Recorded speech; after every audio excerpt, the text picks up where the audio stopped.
All this blue inside my blood, I must be a crip. When you generate enough money, don't abandon the shit. Don't just up and advantage, nigga, on the planet we live. She put double hands on my dick and eat a cannibal shit. I'm a fan of R-rated videos and radio hits. I don't got time for this bullshit, my confidence bad. I make your confidence sad whenever I stop by. Buy from Miss Symbols, Kim trailing all up in the sky. You never notice at first glance the devil says hi, and then your soul says bye. But fuck you, long as you high, and don't nobody give a fuck about no, I can't say that. The Anunnaki, the 9/11, I can't say that. The same reason I made the song. The same reason when the bodies hit the floor, we don't bring alarm. And self-harm is a serious thing. Carry your joys from a chandelier, the monkey can swing. Balenciaga, Gucci, Fendi, Prada. Balenciaga, Gucci, Fendi, Prada. Balenciaga, Gucci, Fendi, Prada. Balenciaga, Gucci, Fendi, Prada. Part of the reason now.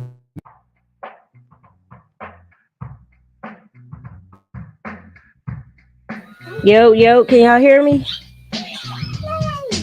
All this blue inside my blood, I must be a crip. When you generate enough money, don't abandon the shit. Don't just up and advantage, nigga, on the planet we live. She put double hands on my dick and eat a cannibal shit. I'm a fan of R-rated videos and radio hits. I don't got time for this bullshit, my confidence bad. I make your confidence sad whenever I stop by. Buy from Miss Symbols, Kim trailing all up in the sky. You never notice at first glance the devil says hi, and then your soul says bye. But fuck you, long as you high, and don't nobody give a fuck about no, I can't say that. The Anunnaki, the 9/11, I can't say that. The same reason I made the song. The same reason when the bodies hit the floor, we don't bring alarm. And self-harm is a serious thing. Carry your joys from a chandelier, the monkey can swing. Balenciaga, Gucci, Fendi, Prada. Balenciaga, Gucci, Fendi, Prada. Balenciaga, Gucci, Fendi, Prada. Balenciaga, Gucci, Fendi, Prada.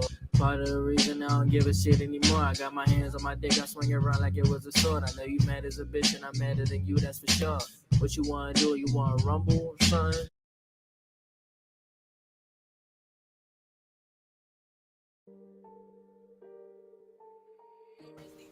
Hey, what's good, y'all? I want to know about this mic app I'm using right now, though. I can't find my mic, but I don't know how this can sound. Like, I want to make sure my voice is clear. So can y'all tell me? Let me see. It got controls on the cord, but I don't even know how loud I am. Let me look. Somebody, I need one of y'all to tell me. Let me look. I can't. Yeah, I can't tell. Where's the volume? Is this it? Oh, okay. I found the volume. Okay.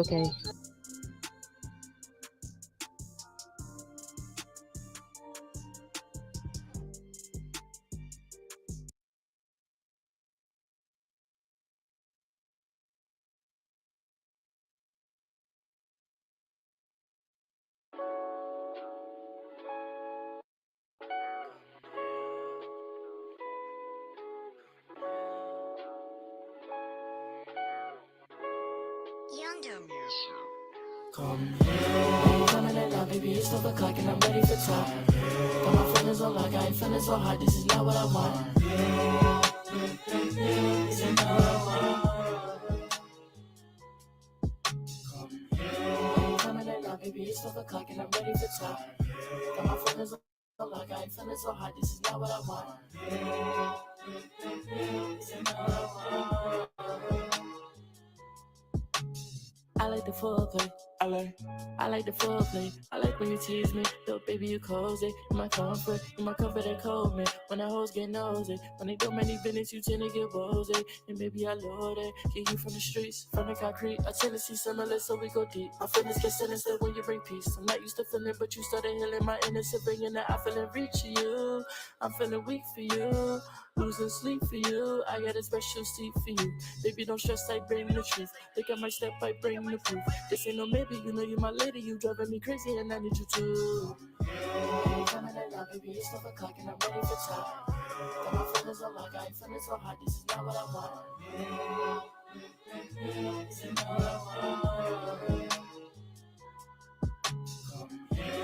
Coming in now, baby, it's 12 o'clock and I'm ready for top.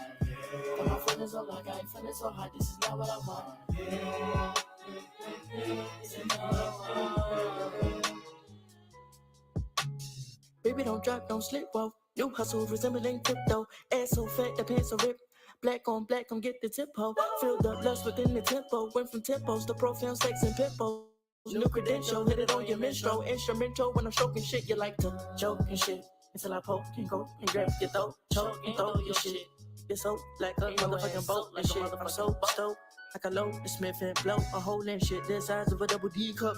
Then I'm coming back for the re-up. So your ass better hurry up. Cause I ain't playing. When I tell your ass to come here, you better come here. Ain't no delay. Yeah, coming in now, baby, it's 12 o'clock and I'm ready for time. Got my feelings so like I ain't feeling so hot. This is not what I want. This is not what I want. Ain't coming in now, baby, it's 12 o'clock and I'm ready for time. Got my feelings so like I ain't feeling so hot. This is not what I want. This is not what I want. I'm on your mind, reading the signs, baby, this is what it is. I like to bleed, suffer with me, selfish in every way. Focus on goals, nowhere to go. Told you to leave me straight. So when it's time, don't say I lied. That's what the prophecy said.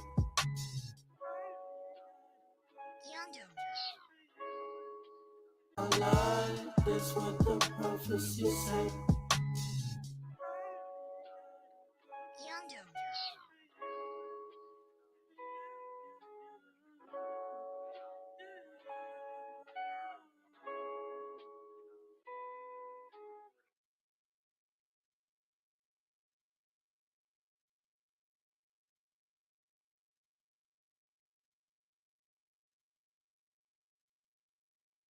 Three. Hello, hello, testing. All right, can y'all hear me now? That's crazy. I hate wasting my voice. You know, like when I'm trying to say something and I'm just not being heard. But that song I just played, that last part, yo, I was like, I gotta memorize this shit. Hold up, that was crazy. But yeah, he be doing all the effects and everything with his own voice. He got skills. But yeah, so y'all know I want to talk about the whole P Diddy shit, right? Wait, I'm pulling up something. Give me a second. Let me put some music on though. This should do. Yeah, man. What y'all think about that? So, you know, that's the nigga we used to listen to. Like, I don't know how old y'all are, but you know, we used to listen to Diddy. You know what I'm saying? Like, and I mean, he got a lot of hits, or should I say, he jumped on tracks with people that got a lot of hits.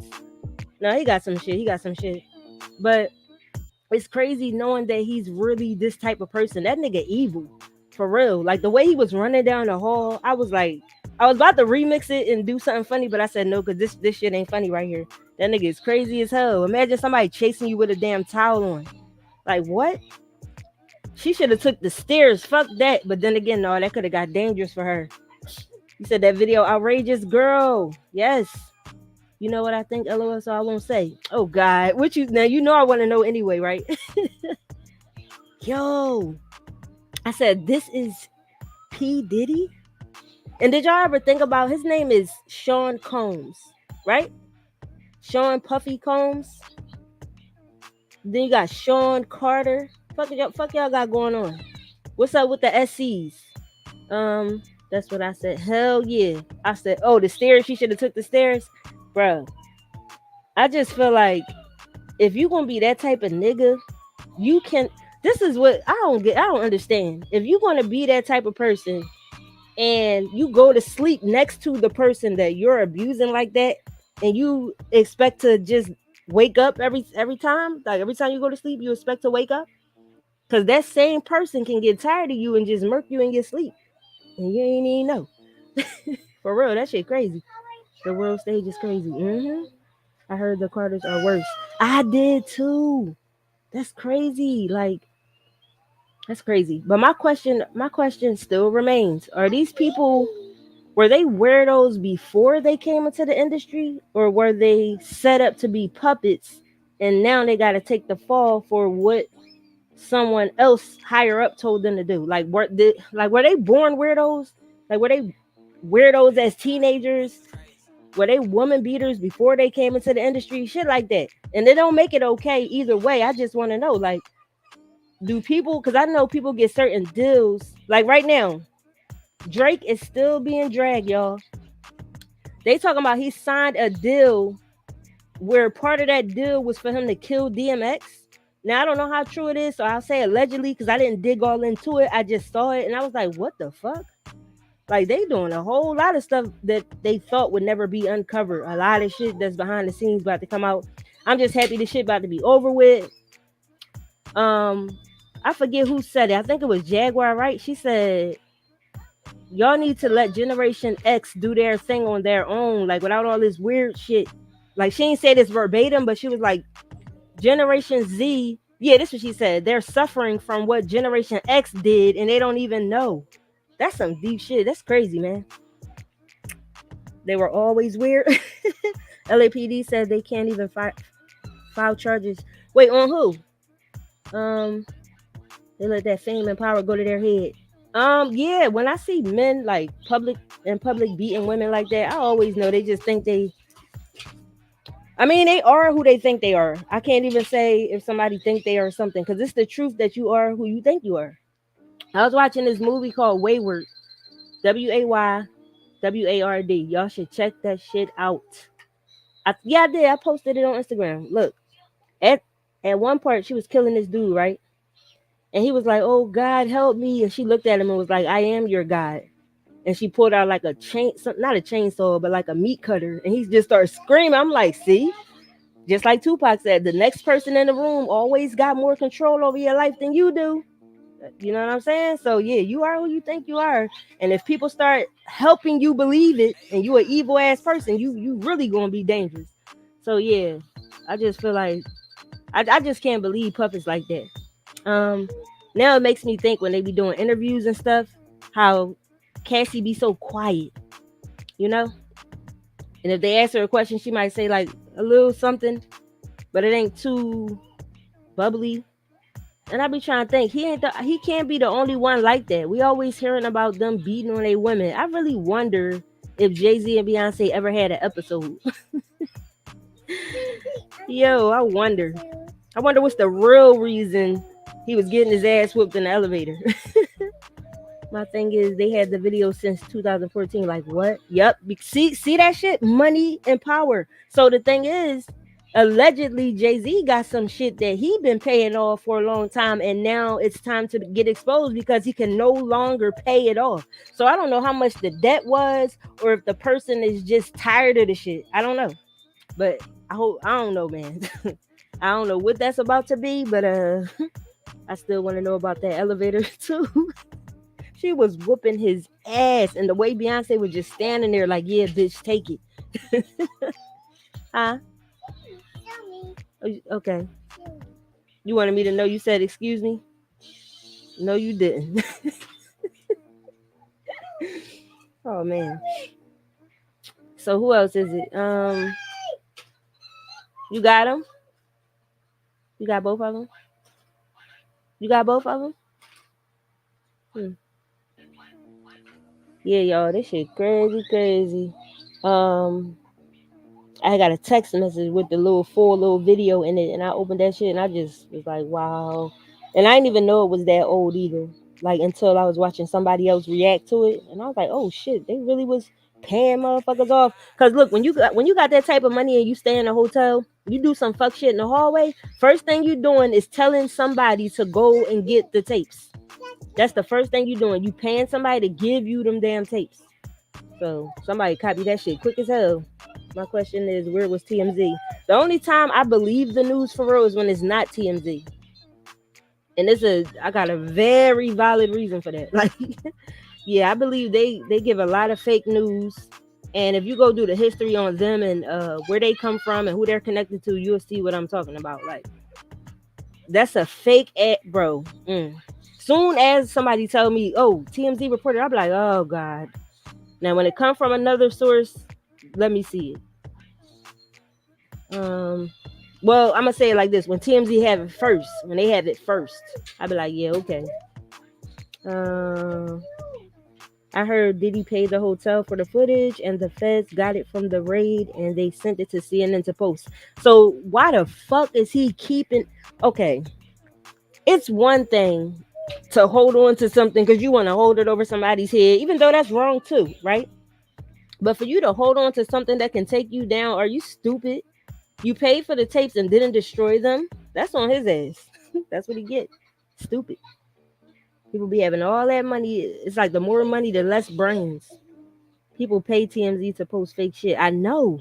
That's what I know. That's what I'm saying. I seen too much fake shit on there. Like, it make me question if certain people are really dead or not and everything. Like, So yeah, I don't fuck with them. Yep. Very much stupid.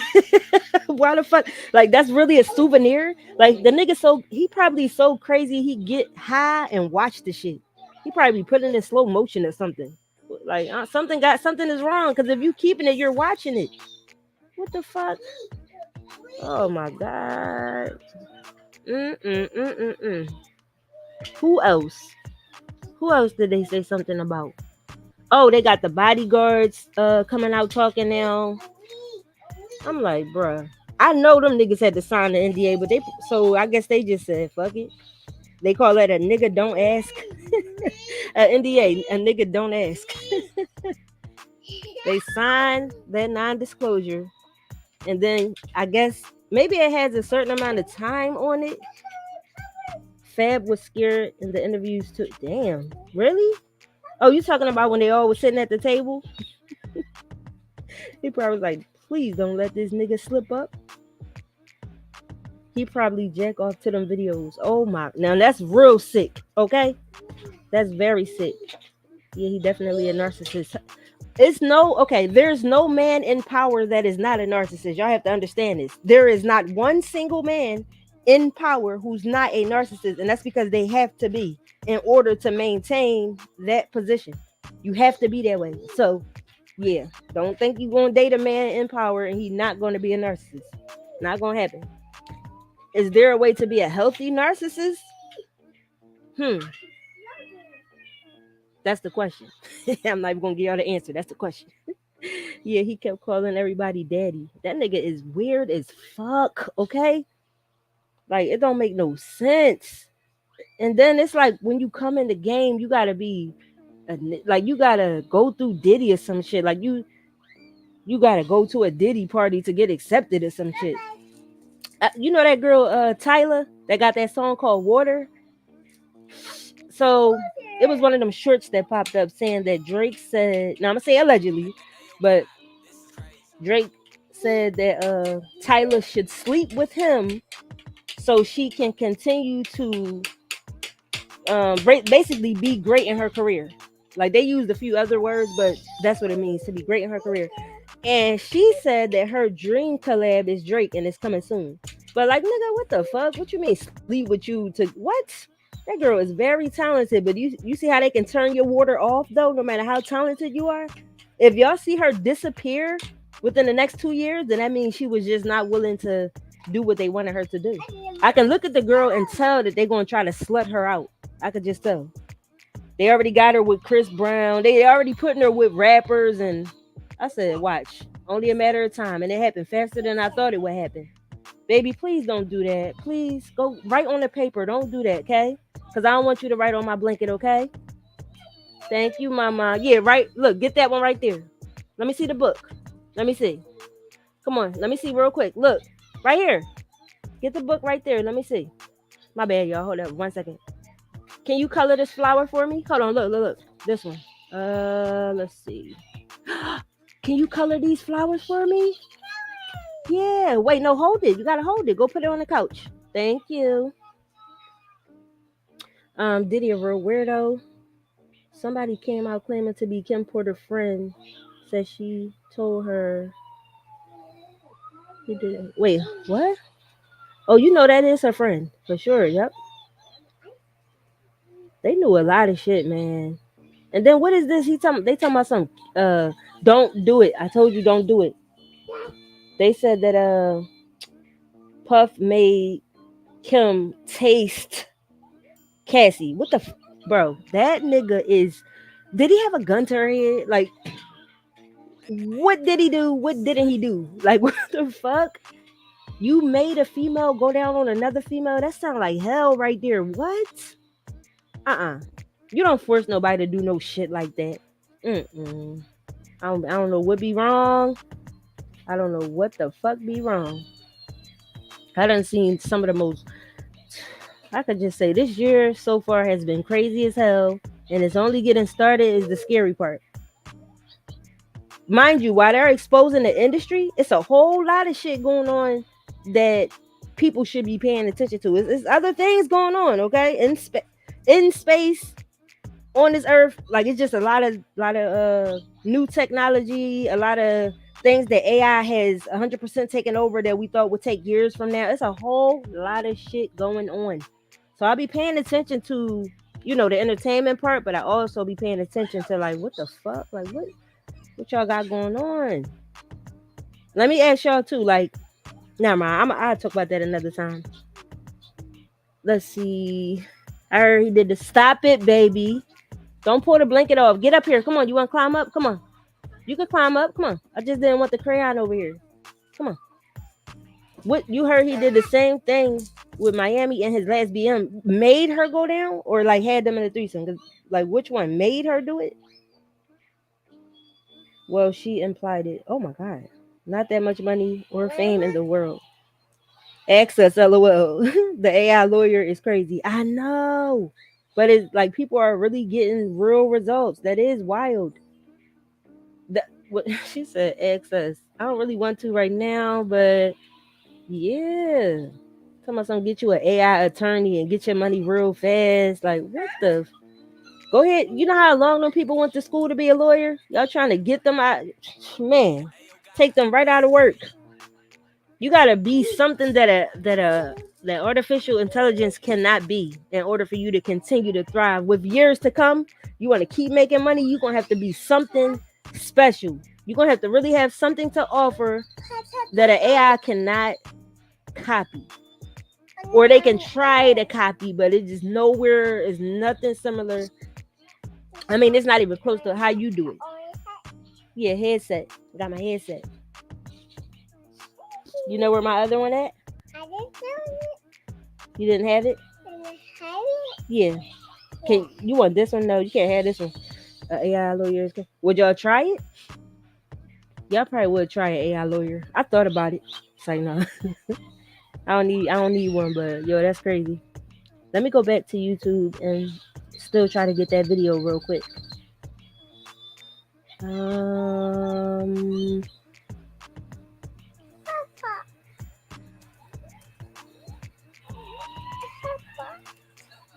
Hop hop? No. Oh, I thought you said hop hop. Hop hop, I need to. For real? I didn't know that. I did not know that.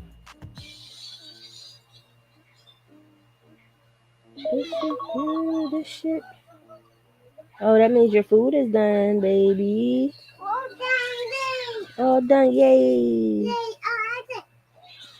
I'm about to come right now. Hold on. Where is it? Jay-Z's list. Oh no, that's not it.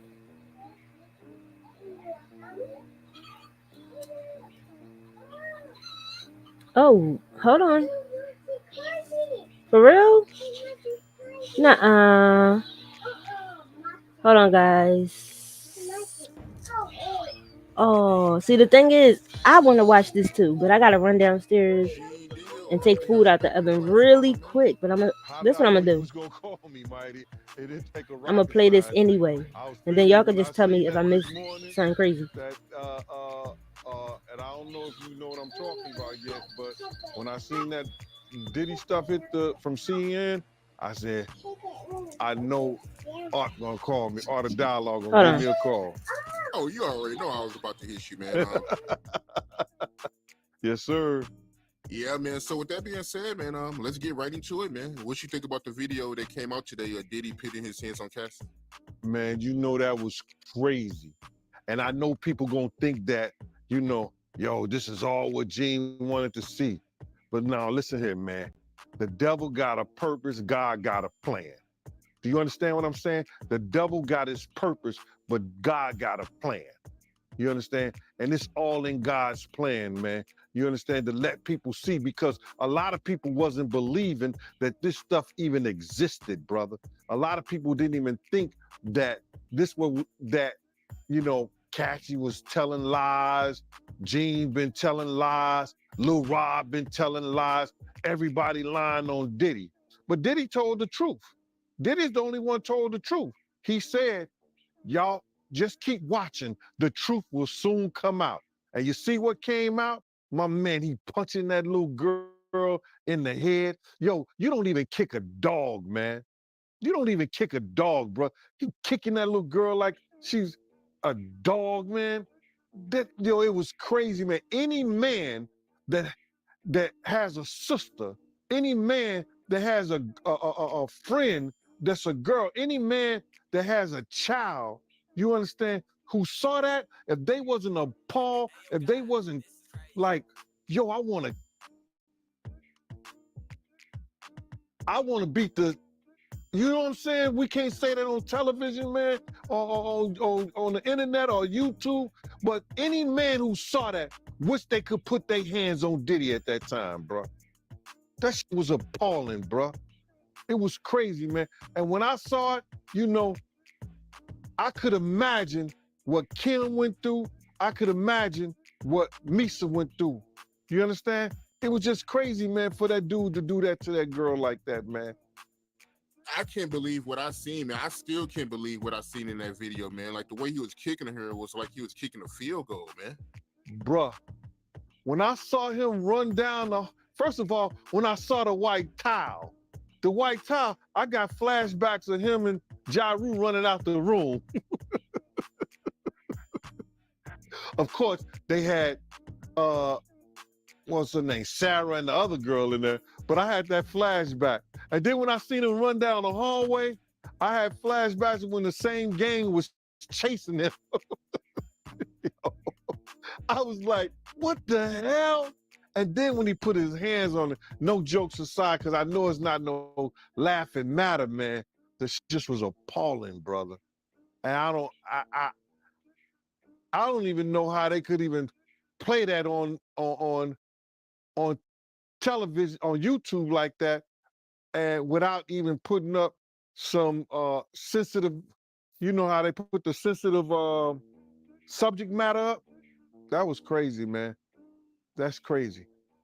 Yeah, man, I can't believe it, man. I mean, because like I said, I mean, man, you've been doing interviews for years and you've been telling me stories about Diddy, but to actually see the visual. So like, bruh, I wouldn't have never allowed him to do no shit like that around me.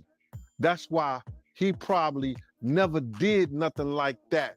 You understand? When I got the aftermath, when they told me to go over to St. Luke's Hospital, because Puff was over there in the hospital, that was the aftermath.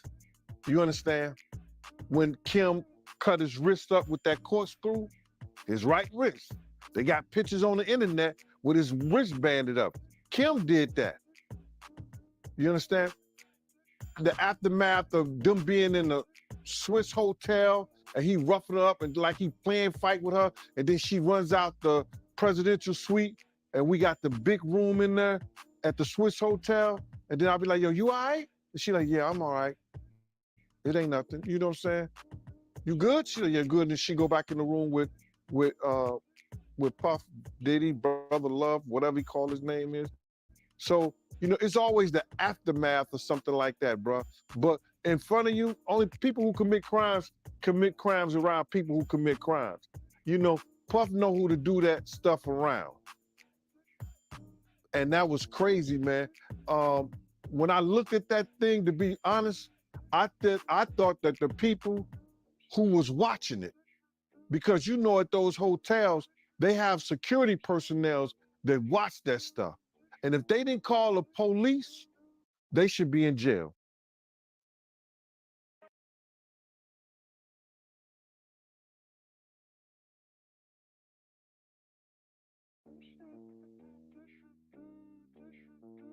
I don't care what nobody say. You know, whoever watched that tape and didn't submit that to the authorities, they should be brought up on charges. Why do you think the video is barely coming out right now? Because you got a lot of people, that's wondering why it took so long. First of all, they know that Puff probably paid the security personnel like, because he knew it was on camera. When he made it to the hallway, when she made it to the hallway, when she made it to that phone, once that phone picked up, that's going straight to security. That's for emergency purposes only. So either the concierge or somebody that's handling emergency type situation when she picked up that phone. So now Puff probably had somebody pay them off. 9 times out of 10, he had somebody pay them off, bruh. And then now Homeland Security is involved. I told you, everybody talking about, yo, they ain't got nothing on him. His dumbass son come out, make this whole tape, you understand, about what they ain't got or man, listen to me. Homeland Security looked at Cassie information. They interviewed her.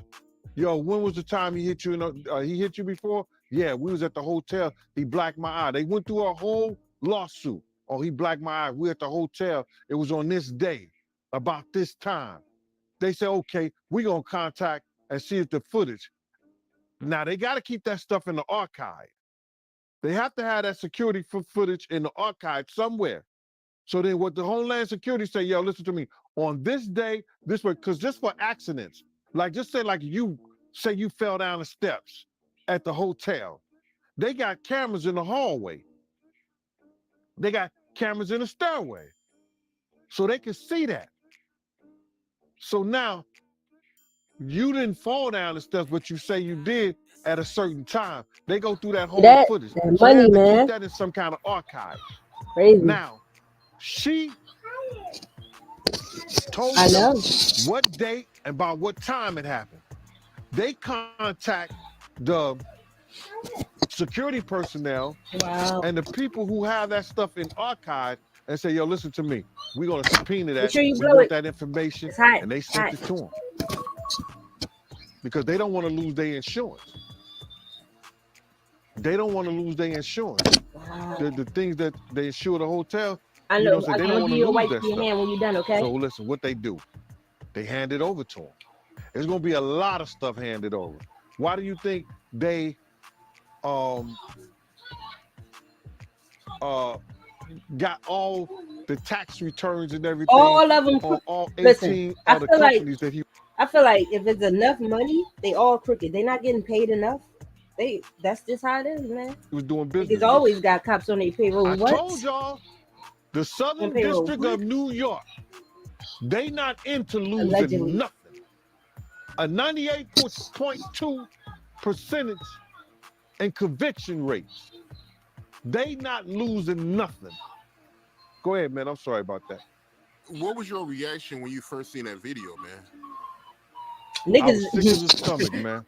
Sick as a stomach is crazy. But niggas getting tired of holding on to people's sick secrets. Oh my God. I was sick in the stomach, man, Yeah, because better than sick you as know a when stomach. you That's have crazy. daughters, you just hope somebody don't send you to jail like that. Because any real man know if somebody put their hands on their kids like that, kicking them like a dog. My first reaction was, man, Listen, whatever this there's probably a lot of other women. whatever this underground sex slave tunnel that P Diddy supposed to have, I'm gonna say allegedly because I hasn't really hit the scene like that, but you can find it if you do some research online. You can find a little bit about it. But if it comes out that he does have some type of underground sex tunnel, do you know how many other major rappers and businesses might be connected to that shit? Do y'all remember the pictures that was going around with him and Jay-Z and all these, like, I guess they supposed to be powerful men, right? Having these little parties and shit, toasting and everything. What are y'all really? What are y'all celebrating? What's the secret? Do we really want to know though? But I really think that if that part comes out and they start investigating and talking about that part, it's a lot of people gonna get in trouble, and some of these women too. Some of these women that people be looking up to are not what you think they are. They be right there with their man doing dirt. That had that same problem with old boy.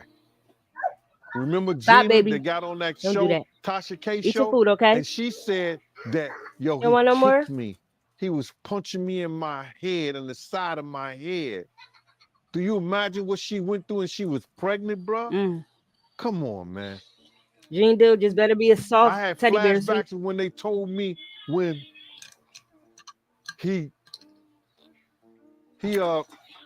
beat Misa so bad that he was kicking her, she had to go hide up under a He car. ain't had no motherfucking flashbacks now. He going too far now. You a big grown ass man. You ain't got to add all that flavor on top because it's already a fucked up situation. I hate when people lie. You ain't have no flashbacks about him doing that, or you would have did something about it in the moment. It's crazy, bro. Yeah, it is crazy. Big ass man. I can't. I cannot. What that say? I seen that pop up, but I was like, what is that? What is it? Let me see if it's entertaining or not. Let me see. Oh, I like the drugstore films. I like them. They don't be that long.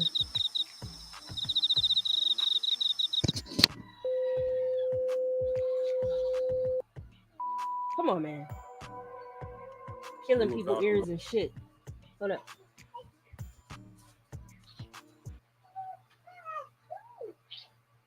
Watch one of the best documentaries in your life.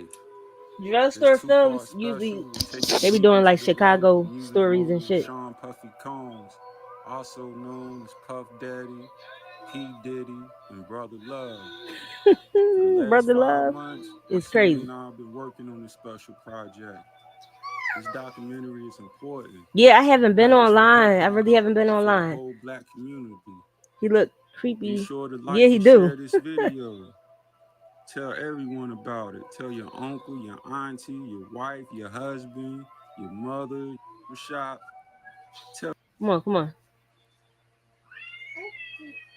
It's empty. Okay, get your water. Okay. Good job. Right there.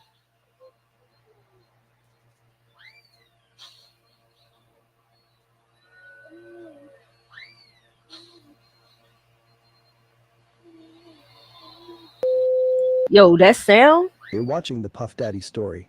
Sit back and relax. In the 90s, Sean Puffy Combs been one of the biggest producers in the game. Before discovering legendary MCs such as Mace, The Lox and the notorious B.I.G., Puffy was producing hit records for Heavy D, Jody C and Mary J. Blige. By the mid-90s, the name Sean Puffy Combs was Look at often seen him. and heard. Damn, his son looked just like him. Damn. That's Dominated the crazy. music industry for over a decade. His ad-libs alone made songs instant hits. Seeing him dancing in music videos made the Yeah, songs even our better. little juice, our little People such sippy as cup. Damon Dash, Irv Gotti, Birdman, Swiss Beats, Jay-Z and many others were all inspired by Puff Daddy. He helped take hip-hop to the next level. After selling over 500 million records and after launching Sean John Just clothing like line him. and Yep. becoming part owner of Ciroc Vodka and Delian Tequila, Diddy had a net worth of $800 million, making him one of the richest people in hip-hop history. See, you know damn well you're gonna be doing some shit to get there, man. Already. He was making crazy money early. I mean, You've heard the keeping everybody rumors, but else's, you what you haven't heard the expect. story. This is his story.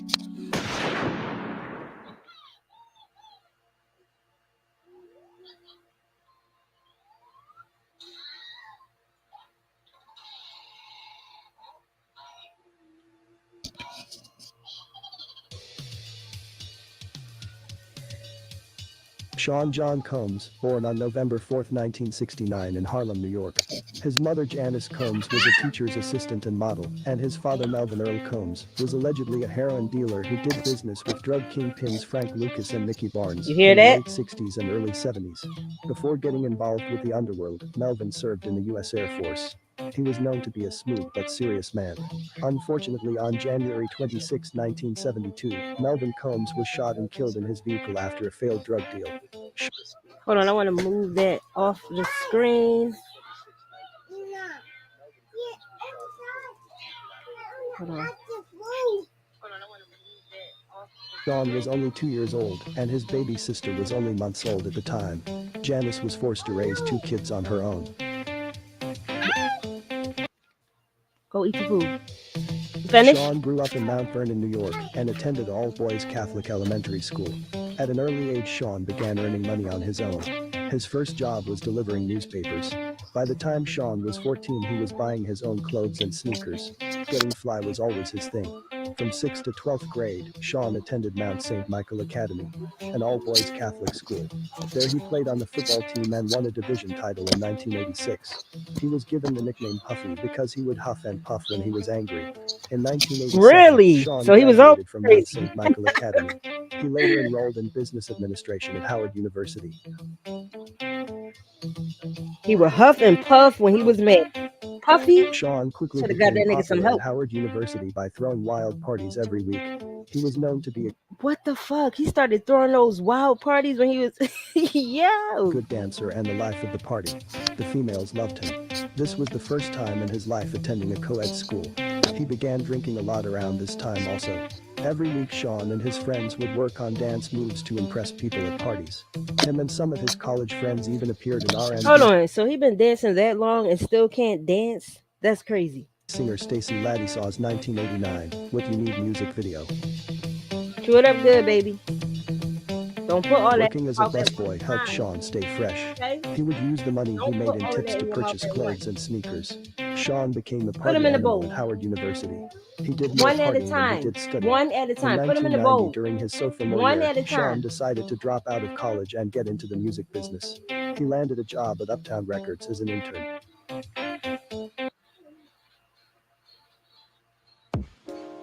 Uptown Records was started in 1986 by Andre Harrell. Harrell was one half of rap duo Dr. Jekyll and Mr. Hyde. Harrell was Dr. Jekyll, and Alonzo Brown was Mr. Hyde. The duo came onto Not the huff rap and scene in 1981, formerly known as Not huff Harlem and World puff. Crew. Dr. Jekyll and Mr. Hyde were known Stop. for their corporate business look. The two wore suits and ties to match their rapping styles. In 1983, Harrell meets Russell Simmons and lands a job at Def Jam Records. Within 2 years, Harrell became the label's vice president. Harrell would eventually start Uptown Records and signed artists such as Heavy D and the Boys, Woody Rock, the Brothers Black, female hip-hop duo Finesse and Sinkless, Groove and Be Chill, and DJ Marley Marl. Together they were the Uptown Crew. That same year they released Patty should go tell them that this is his dad. What's his name? Bilal? You should tell them that's your a dad, Patty. compilation album by the name of Uptown is Kickin' It. Heavy D and the Boys instantly Hey. became the stars. One Their at a debut time. album Living Large sold over Please. 300,000 copies. One The at a album time. singles Mr. Big Stuff, your time. Chunky But Funky, and Don't You Know were all minor Don't put too hits. many in your mouth at one Uptown time, Records okay? was something new and fresh. The music was fun to listen to. I know they good. That same year, Harrell signed R&B singer Al B. Sure to the label. Al B. Sure started off singing background vocals on Heavy D and the Boys' Living Large album. On May 3, 1988, Al B. Sure debut album In Effect Mode was released and sold over 3 million copies. The album's first single Night and Day topped the R&B chart Hold on, he had that unibrow and we didn't even know? Oh, wow. No, I and never peaked seen number his 7 on album the and shit. I'm Billboard Hot tripping. 100. That following month, Hey, hey, Uptown hey! Records then released R&B It's group all done? Guy's self-titled debut Get your album. wipes. Guy was Get your formed in wipes out of here so I can wipe 1987 your by hands. Teddy Riley, That's bad Aaron right Hall, and Timmy Yeah, Gatlin. hand me your wipes. Gatlin I'll was wipe your later hands. replaced with Aaron Hall's younger brother Other Damian Hall. side. The group's debut album peaked at number 27 on the Billboard 200 chart. The album's first single Round and Round, Merry Go Round Look of in there Love and get was your an wipes. instant hit. Groove Me, Titties Jam, I Like, and Spend the Night were the album's other 4 hit singles. I Was certified platinum in March It of wasn't here. My '89. bad. Uptown Records was Thank you, now baby. on Here. another level. Here. Heavy D and the Boys also helped take the label to another level with their second album, Enjoy Big Time. touching my Big bed. Time was released on June 12, 1989, and peaked at number 1 on the US R&B hip hop album chart. The album had 3 hit All right, put singles: this We back in Got the Our Own bag. Thing, Thank you Somebody so for much. Me, Put that back and in the bag. Girls, They Love Me. The Big Time album was later certified platinum. Uptown Records was now up there with the big dogs. Yeah, that joint was Harwell crazy. continued searching for new talent. Around this time, he meets a 19-year-old ambitious Sean Combs. When Harold sits down to interview Sean Combs looked tells weird, Harwell that okay? he looked at Def Jam Records, and he looked at Uptown Records, and he chose to work for Uptown Records. Harwell was impressed. A young Sean took his intern Hold job. on. I thought he got his teeth done, Harwell right? was Hold impressed. on. I really I thought so he just got an overbite. Cause when he got his teeth done, I was all talking about he gotta concentrate to keep his mouth shut. Cause it just keep opening. Like no matter what, he be chilling, his mouth just his top lip just rise up. But that's always been like that. Thank you, baby. No. Put it over there. Put it on top of there. Harwell was impressed. Put it up there. A young Sean took Right his up there. intern job very serious. Right One up there. time, Harold sent Sean Up there. to run an errand Right 10 there. blocks away. Sean breaks and run 10 whole blocks to Thank drop off the errand for you. Harold. By time Harwell finished his phone call, Sean is back in his office asking to do more work. Andre Harwell admired Sean's work ethic. He would eventually make Sean A&R at Uptown Records. Sean Here. learned a lot about the music business Hey, being around Harwell. Superstar. That same year, Sean helped produce Shout Father out to MC's Superstar. debut album Father's Day. It was a good learning experience No. for Sean. I He would want soon some. work with R&B group Jody C and future R&B star Mary J. Blige. The name Sean Puffy Combs began ringing bells in the music industry. Come here. Let's see if you going. Come here. Take over my mic right here. Look. Look right here. Look right here. Say hey. Hi. Hey, Superstar. Hey, Superstar. Oh, mwah. All right, get down, baby. Hold on. Here.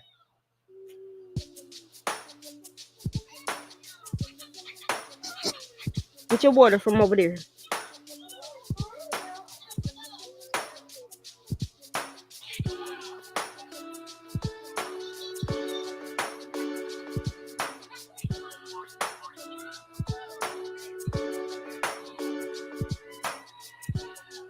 Yes. I'm making sure. Like I really be having conversations with her every day. I really be having conversations with her. Like, you understand? Now she'd be like, yes. I'm like, what you understand? Puffy kept an eye and ear in the streets. He would often hang out in Harlem with a well-known street crew by the name of Same Gang. Members of Same Gang were friends with Heavy D. Puffy began going to every hotspot in Harlem with the Same Gang. His first time eating and hanging out at the infamous Willie Burgers is with members of the Same Gang. The Same Gang was started in the late 80s by a guy named Gene Deal and D. Ferg. Gene Deal. Hold on. Hold on. They talking about Gene Deal, y'all. Hold on. Let me see. Wait, look at Gene Deal. Look at him when he was young. What? Began going to every hotspot in Harlem with the Same Gang. His first time eating and hanging out at the infamous Willie Burgers is with members of the Same Gang. The Same Gang was started in the late 80s by a guy named Gene Deal and D. Ferg. D. Ferg ran a shop in Harlem that designed logos and printed. Wait, the Same Gang? What did he say? Hold up. Guy named Gene is with members of the Same Gang. Gang? The Same Gang was started in the late 80s by a guy named Gene Deal. Gene Deal started the gang. Wow. D. Ferg. D. Ferg ran a shop in Harlem that designed logos and printed shirts. Before starting his own shop, D. Ferg worked for Dan Day, also known as Dapper Dan, at Dapper Dan's boutique. By the late 80s, D. Ferg was a well-known designer in Harlem. He designed the Uptown Records logo for Andre Harrell, and he designed a lot of clothes for Heavy D and the Boys. Ooh, color the bird. Ooh. Orange. Orange and blue.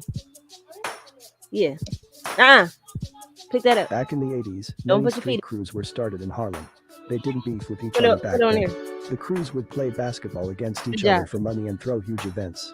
Things were pretty peaceful. The Same Gang became one of the biggest crews in Harlem. Puffy loved hanging out with the crew. He came around so much D. Ferg decided to make him an official member.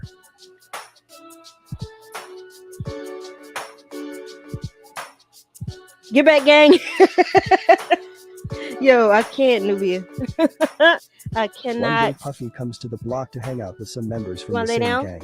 As he gets out of No. his You car, wanna put the several toys in your young room? members of the same gang No. tries to grab him, but Puffy escapes and runs. Oh. The same gang members Where's chase your after gun? Puffy. Puffy was in fear. For some reason, he thought that they were trying to kill him. He ran almost 20 blocks before he was caught. The same gang roughed Puffy up a little, mashed Little Debbie cakes on his head, No, where you and put then him? poured For champagne real. on Do him. it. Puffy was now Look an for him official over member there. of the No, same look gang. on the chair. They gotta be on the chair. Sheba didn't eat the crayons. Right here. Look on the chair and see if you can find the crayons.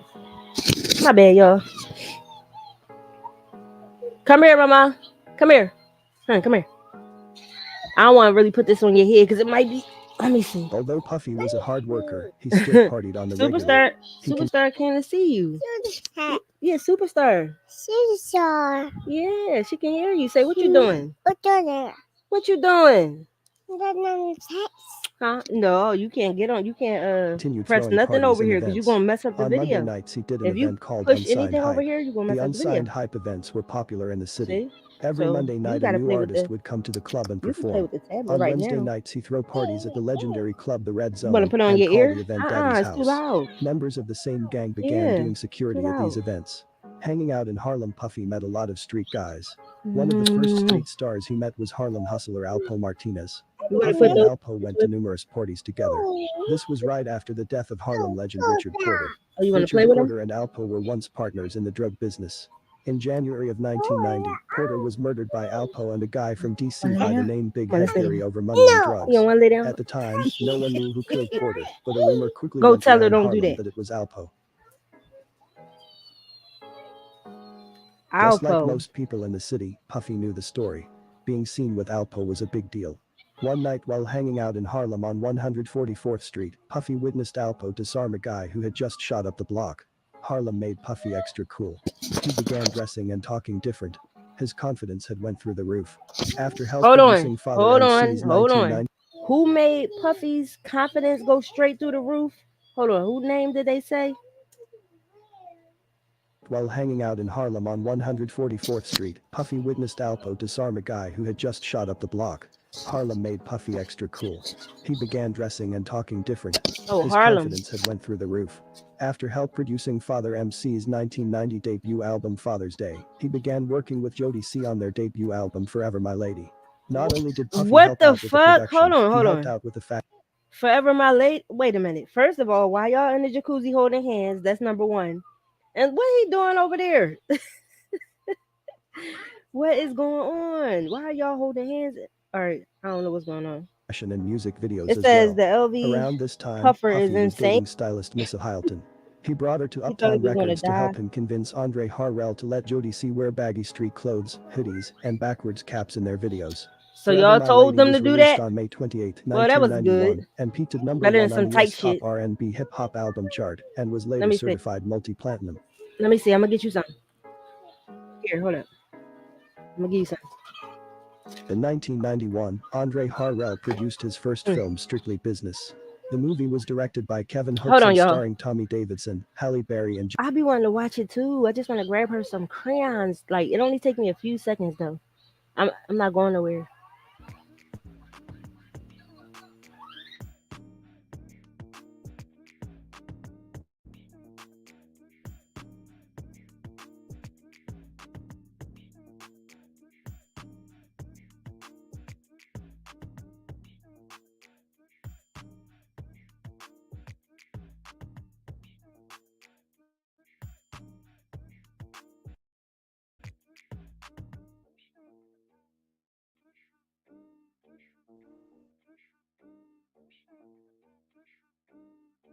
You sure?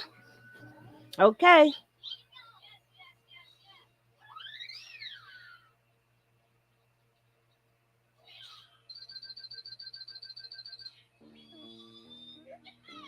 Hold on. What happened?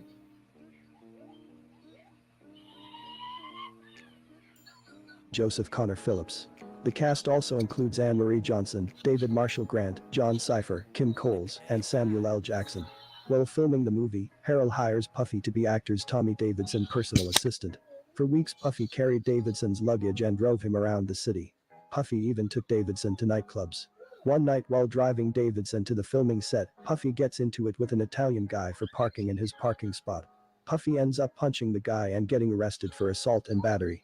Tommy Davidson came to get Puffy out of jail later that night. Yeah, she's so sweet. Oh, I'm sorry. Here, I'll open it, huh? Now, let me open all of them. Here. Huh. One. Puffy could no longer be a part of the Strictly Three. Business film. He then contacted Here. Ralph McDaniels, who was a producer of an upcoming movie by the name of Juice that was about to be filmed. Somehow Puffy had came across the Juice screenplay. After reading the screenplay, he wanted to play the role of Bishop.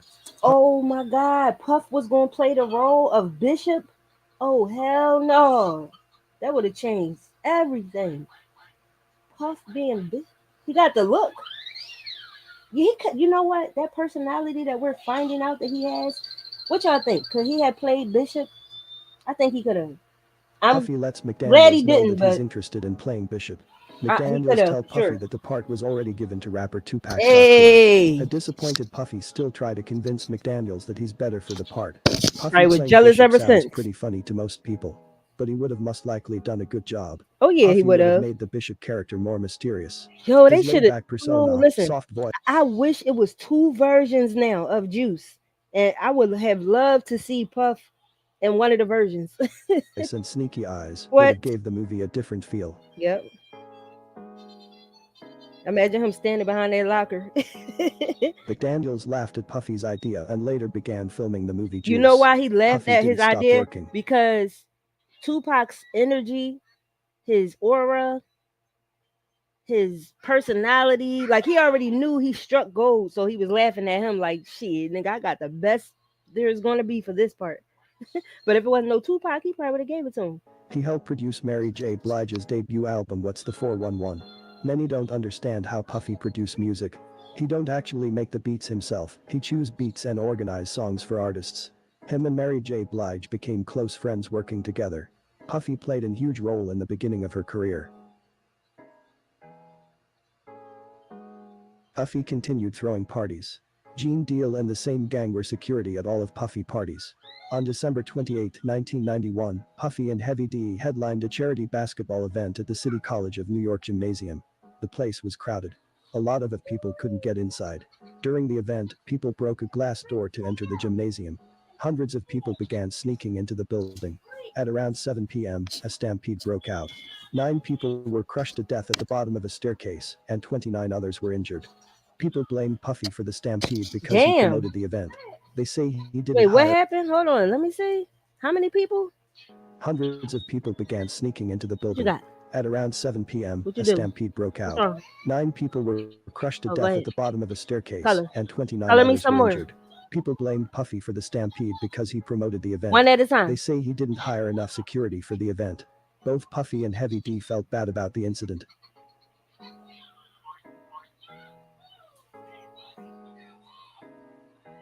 Y'all just having tragedies back then too, huh? A city college stampede made Puffy even more popular. In the See? beginning of '92, Puffy See that? helped Mary J. Blige finish up her debut album. Him and Mary's chemistry in the studio quickly became strong. What's the 411 was Hold released on, July so 28, he 1992, just said and peak numbers. People don't understand how Puffy be producing and he don't make beats. What the fuck do he be doing in here? Telling you how you should say stuff or sing? Like, what do he be doing? 6 on the US top R&B hip-hop album. It was later certified triple platinum. Mary J. Blige instantly became a Be huge careful. R&B star, and Careful Sean with the Puffy foot. Combs was on his way to becoming a Careful powerhouse with the music foot right there. producer.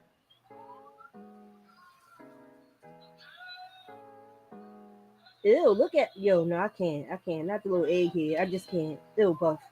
Like, what you got going on? Was you getting any ass back then? Star, and Sean Puffy Combs was on his way to becoming a powerhouse music producer.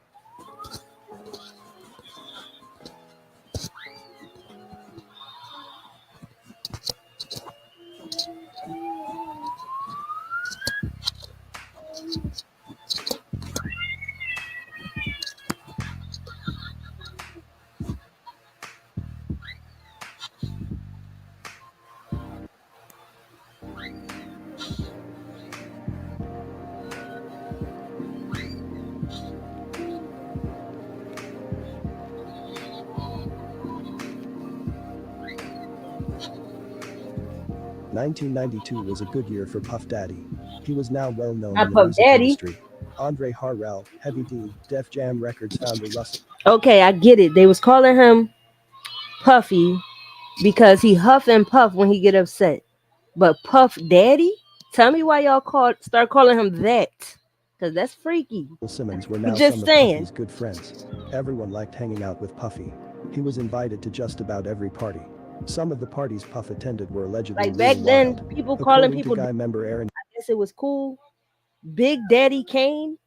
Like you got grown ass men talking about something. You seen Big Daddy Kane? If I was a man back then, I'd be like, you seen Kane?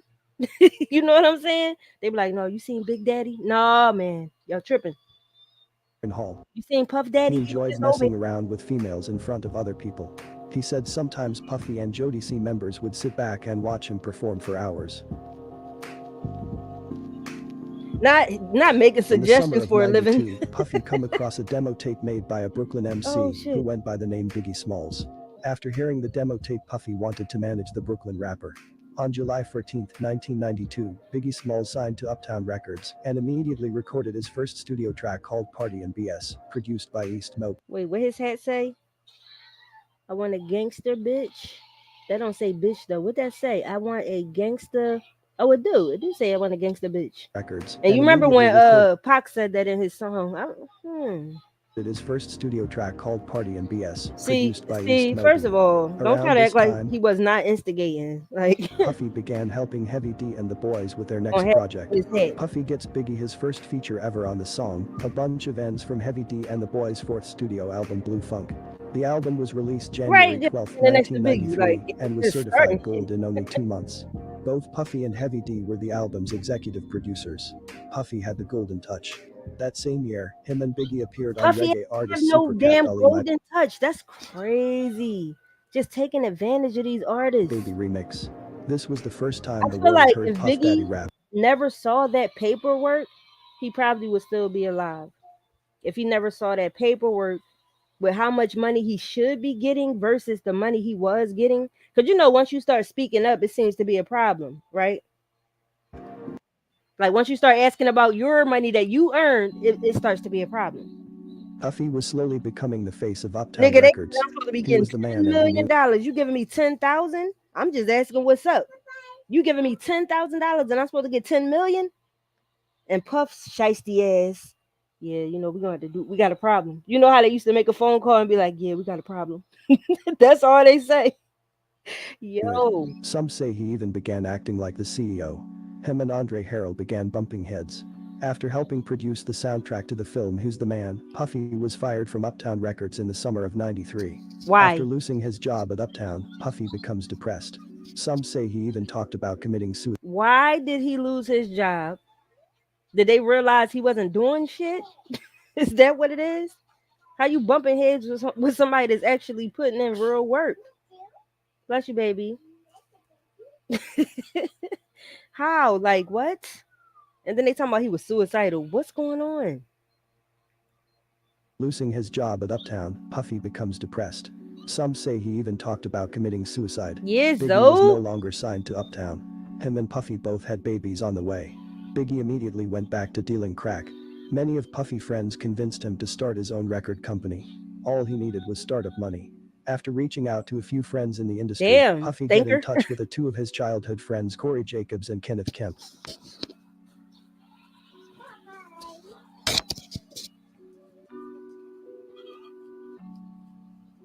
Corey Jacobs and a guy by the Hell name of yeah. Dwayne Wilkie had began running a drug You see what organization happened in the late 80s. recently when he was trying to stall certain information coming out and he started giving certain artists back their what was it? Royalties? No, what was it? Their masters, and it's worth $0 now. I said, ain't this a bitch? You over there making it public like you're doing something good.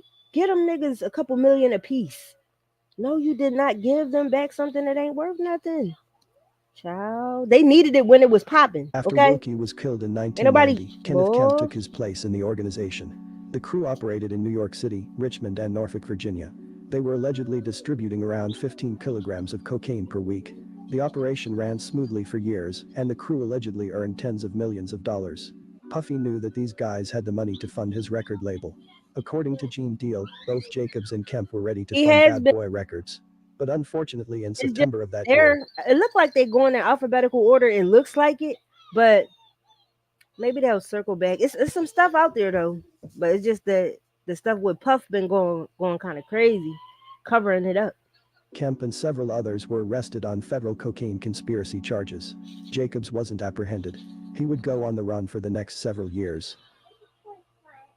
Wait, whoa! I ain't even hear what just happened. Puffy Hold knew up, that they ran hold up. smoothly for years, and the crew allegedly earned tens of millions of dollars. Oh, that's Puffy knew that pretty, these mama. guys had the money to fund his record label. According to Whoa, Gene Deal, both Jacobs and Kemp were ready to fund Bad Boy Records. that's But amazing. How do unfortunately, in you do that? September of that year, Kemp and several others were arrested on federal cocaine conspiracy charges. Jacobs wasn't apprehended. He would go on the run for the next several years. Yeah, that's pretty. Pretty lights. Puffy was forced to come up with a new plan. He would later sign a joint venture deal with Clive Davis at Arista Records. D. Ferg designs the Bad Boy Entertainment logo. Around this time, Puffy meets Long Island rapper Craig Mack. After hearing Craig Mack rap, Puffy signs him to Bad Boy Entertainment. Biggie Smalls and Craig Mack were now Puffy's bread and butter. Hold on. Craig Mack, 1000 degrees. You'll be on your knees and you'll be burning, begging, please. What the fuck? Can somebody I know I'm dramatic, but I'm dead serious. Can somebody please tell me what? Y'all just could say whatever y'all want back then and nobody question it? Craig Mack, 1000 degrees. You'll be on your knees and you'll be burning, begging, please. That don't sound that listen. And he looked the way he looks. Listen. I'ma just be quiet. The fuck? Like Craig Mack, he just always gave me like y'all remember the cake called Star Crunch? They still sell it at some of those poppy stores or corner stores. Like let me just be quiet. Oatmeal or something. I don't know. On December Oatmeal 30th that cream year, pie. I don't Missa know. Hylton gave birth to Puffy's first All right, child, all right, all Justin right. Combs. Puffy and Missa had a rocky relationship. Some even say that Puffy was very abusive. The two parted ways shortly after Justin was born, and Wait Puffy a began minute. dating a 24-year-old. Okay, I asked a question earlier. Were they like this before getting all the way into the game and gaining all that power? Look. What's that? His first baby mom? It ended because he was very abusive. Not just abusive, y'all. He was very abusive. His little why ain't nobody sling his bony ass across the room? What's up with these females? And I'm not saying, I'm not condoning domestic violence or anything, but you're not about to huh, okay, I don't be knowing where they come from. Puffy and Missa had a rocky relationship. Some even say that Puffy was very abusive. The two parted ways shortly after Justin was born, and Puffy began dating a 24-year-old Kim Porter. Damn, he started dating her early. I wonder what his Kim daughter. Porter was previously in a relationship with R&B singer I Al-B wonder Sure. what his daughters is thinking now, though. Like about everything that's coming out. But anyway, I The two met in the late 80s when wonder why Porter was her living in Columbus, Georgia. and I'll be sure broke According up. to Al-B Sure, he moved Kim to New York City so she could pursue her modeling career. Before becoming a receptionist at Uptown Records, Kim began appearing in music videos and on magazine covers. In 1989, she appeared in Big Daddy Kane's Smooth Operator video, and in 1990 she appeared in Al-B Sure's Misunderstanding video. In 1989, Sure and Kim Porter got married but divorced the following year. Their son Quincy was born in 1991. Damn, I wonder why they Kim divorced Porter so quick. continued appearing in music videos. You see In how 1993, she got married to I'll be sure and divorced in 1 year? And you see how she couldn't get the fuck away from Puff? And when she did, she was still being watched, recorded. Everything was being reported back to him, her every move. Like, nobody wants to live like that. But you see how a sick man and a healthy man, see? That's crazy. appeared in Heavy D's Truthful video, and in 94 she appeared in both Heavy D Nothing But Love video and Jody C Fiending video. Her and Puffy met in the early 90s during Puffy's Uptown With days. his little bony The two ass. became What? friends and quickly fell in love. Missa and Porter were once close friends. Look. Puffy and Sure were once friends. Yo, see? Puff and Sure was once friends. He probably saw his girl and wanted her all that time. So soon as they get a divorce, here you come.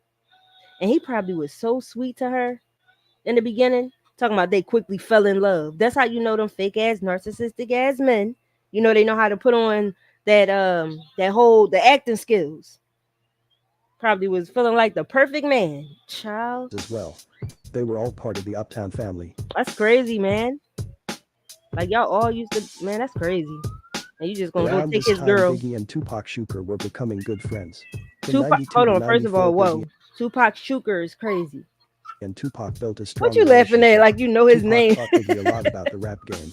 Not only She did they cracking party up. together, Tupac would often Yes, she invite was Biggie to beautiful. his home. Yes. Tupac would even hang out on Biggie's block in See, Brooklyn. a lot of people did not know that Tupac and Biggie were friends, man. This is what I was talking about. How the media, how everybody instigated beef between them two.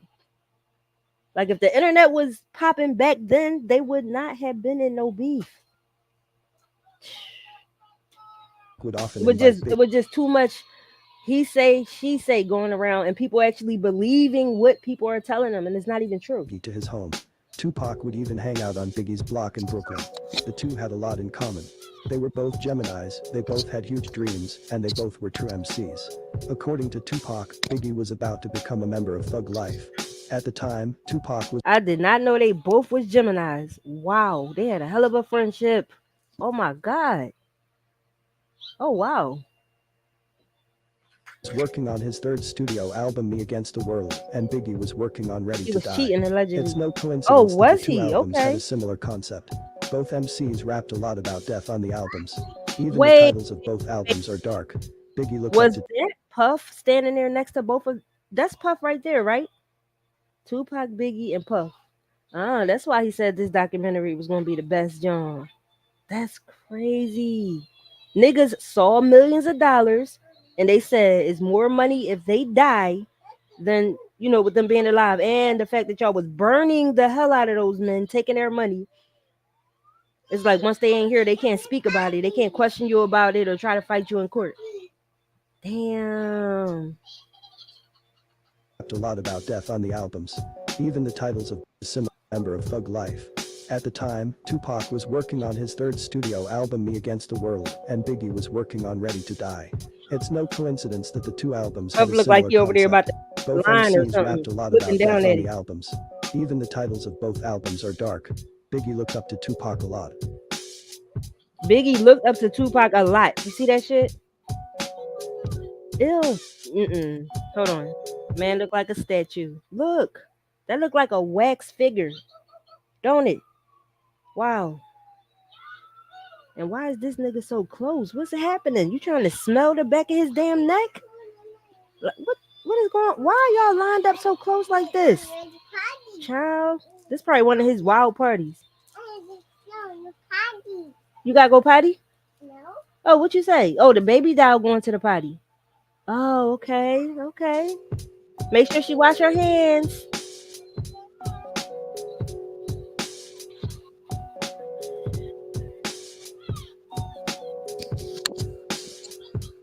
In 1994, Bad Boy Records began taking off.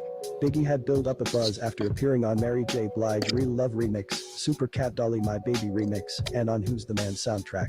His Them two single would have Party and been, BS on listen, Who's the Man them two would have been so powerful together. What? soundtrack became an underground hit. Biggie Smalls changed his name to the Notorious B.I.G. when he was sued by Calvin Lockhart for using the name of his character in the 1975 film Let's Do It Again. What? Craig You can sue somebody for that? Get the fuck out of here. Hold on, really? underground hit.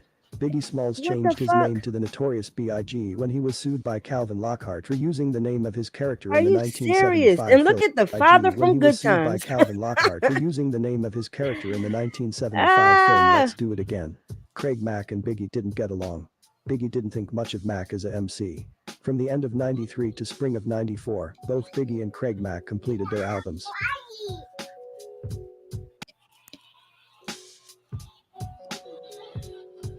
it's no Around more. this time, record executive L.A. Reid sends a Sorry. 15-year-old Usher to New York to live with Puffy. Usher was signed to Oh LaFace hell Records no, at the y'all. time, Give me. and Oh while working no, on his no, no. debut I album, gotta see this. My bad, y'all, because I was trying to change something right here on her tablet, and I do not want to miss this. Hell no. All the time I think of you, holding on to someone new. Don't make me lose my mind. Who was he talking about? Seems like I've been here before. Baby, I can't take no more. You want this one? Are you trying to play me out? All right, hold up. Damn, Usher was like 9 singing that song. Look at him. If your son looks like this, you better be right by his side while he doing whatever he's doing, okay? See, I don't play that shit, bro. That's crazy. You got a cute little son and you just send him off with predators, like, He cause they loses his give they put a check in your hand. You look at it like, damn, I never seen this much money. Sure, you can take him. What the fuck, or her? Like, bruh, people be selling their. Oh yeah, I didn't know. What the fuck is his name? Y'all know Coily Ray, right? What's her dad name? I did not know that was her dad, and I just damn, I can't think of his name. They said he sold his daughter to the industry and she's talentless. I was like, damn. Not about to say exhibit. What is her dad's name, y'all? Damn. Benzino, yes. I did not know that was her dad till the other day. I was watching something and they were just talking about it. Like they was like, you don't hear too much from him, but he sold her. I'm gonna say allegedly, but these people, some white lady, and she was talking to somebody, and she was like, sold his daughter to the industry, and she's talentless. That's crazy, man. That's fucked up. voice. The label And was he ready to probably drop didn't even Usher have from the a label, choice. You know what? This is how I think. When you have a baby in the industry, like your first child, I always think about Rumpelstiltskin. I don't know, maybe because they're so creepy. Tell me if y'all feel where I'm coming from or not. I always think about Rumpelstiltskin like they want your firstborn. And then as they start growing, don't you see them trying to make as much money as they can off these children, putting them in the craziest shit? And I'd be like, do they have to do this or they just want their child to work that hard or be around them type of people? Do they have to do that? I always think about that shit. Rumpelstiltskin. Usher If y'all begged don't them to keep remember him. the story, L.A. Reid you should go watch it. thought that it would be a good idea if Usher spent time with Puffy in New York City so he could develop I as an remember. Hold artist. on. I They remember called it Puffy Flavor when I Camp. tried to watch Rumpelstiltskin with y'all, and they cut our video off. Usher seen a lot living with Puffy. Hold on. Let me go back. This time record executive L.A. Reid sends a 15-year-old Usher to New York to live 15. with Puffy. Usher was signed to LaFace. Hold on. Who sent Usher? Who sent him? Around this time record executive L. L.A. Reid sent L.A. Reid. I want to know exactly who sent Aaliyah to live with R. Kelly for the summer. They said her parents approved it, but whose idea was it? Probably Barry Hankerson. But I want to find out.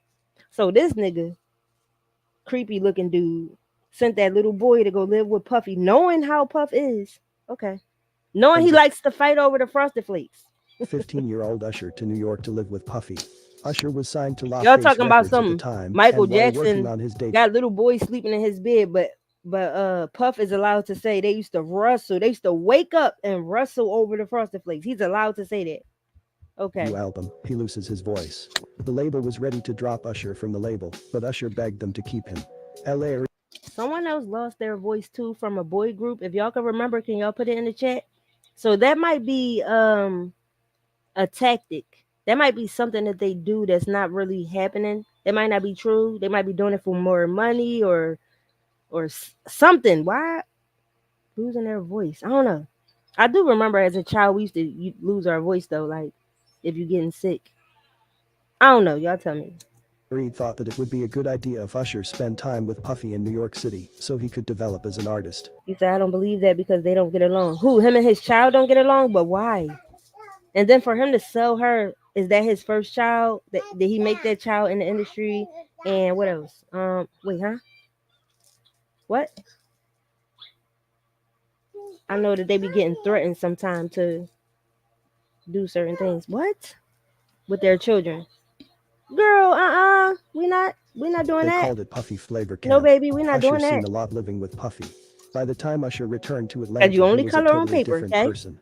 Puffy handled most of the production on Usher's self-titled debut album and was MJ also an was sleeping with executive children. producer. The But album no. It's real proof because it's interviews of him saying that he was sleeping with children. You know what I'm saying? Like it's more than one interview with him saying sleeping is innocent, but he never touched them. He was like they're making that up and how much it hurt his feelings and shit. And it's this really old ass interview that surfaced recently. You should search it up on YouTube of him saying just that. He got an interview with what's that white girl name that he married? They was talking about it. It's old interview. But yeah, he said it, but he was just like sleeping is innocent. Album's first single was Can You Get With It? While shooting the music video in Los Angeles, Puffy meets a gangbanger by the name of Keefy D. Oh shit, Keefy D. Keefy D was a big-time drug dealer from Compton and a member of the South Side Crips. See, this The is South how. Side Crips Hold were one of on. the This is how I be knowing that people be informants. Because just like with Gene Dill, yes, I'll say allegedly for the sake of saying allegedly, but they said he started that big ass gang right back then in the 80s.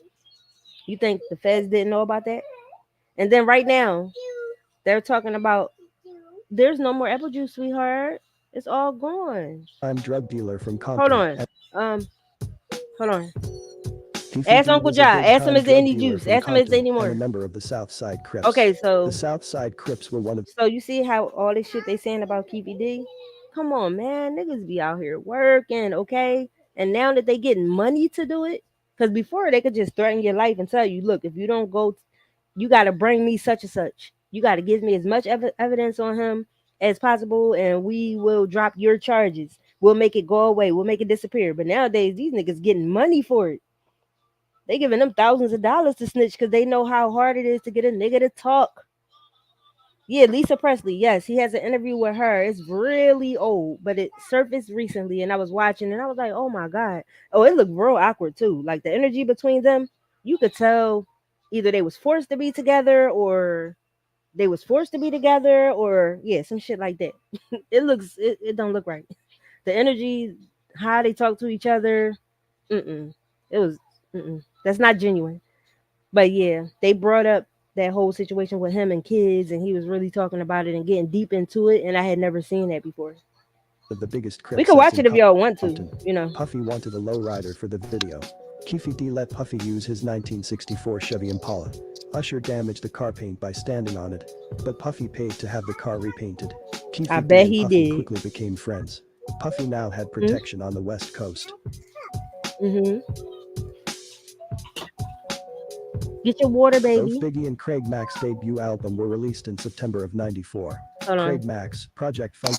Give me 1 second, y'all. One second, like one. 1 second.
Alrighty, I am back. Hold up, hold up. Craig Mack's debut album were released in September of '94. Craig Mack's Project Funk Da World album was good, but it was overshadowed by Biggie's Ready to Die album. Ready to I Die bet it became an was. instant classic. The album's 3 singles Juicy, Big Papa and One More Chance were all hits.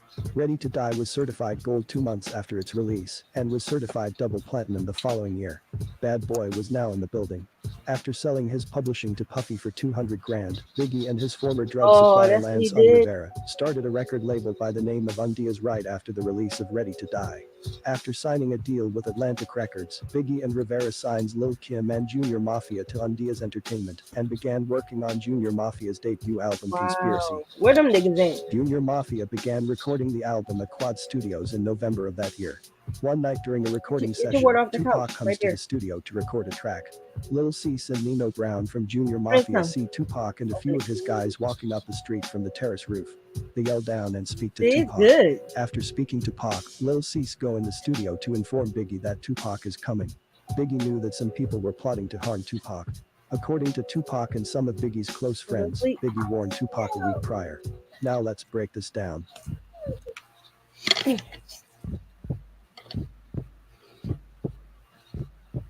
Uh-oh. Why the For months, heartbeat? Tupac been feuding with a big-time hustler by the name of Haitian Jack. Haitian Jack was a member of a New York street gang who went by the name of the A-Team. Haitian Jack and the A-Team were known for robbing and extorting drug dealers. They met Tupac when he was filming the Above the Rim movie. Tupac and Haitian Jack became close. The two often went out to nightclubs together. Haitian Jack even gave Tupac a gold Rolex watch. Wait, let me The two see. often went out to Why he nightclubs look like Geechee Gotti, the battle rapper? together. Haitian Jack even gave Tupac a See, gold man, Rolex niggas watch kids as a be out here, gift. man. I'm telling Back you. in 1993, Tupac, Haitian Jack and 2 other men were arrested for allegedly sexual assaulting a woman in Tupac's hotel room. The Brenda's Got a Baby rapper was now facing a lot of time in prison. He pointed the finger at Haitian Jack and the other 2 guys who were arrested. And lay right here. Tupac denied having any involvement No, in the let me hold sexual you. assault. Even on the news, Tupac made the other guys look guilty. Him and the A-Team were now on bad terms.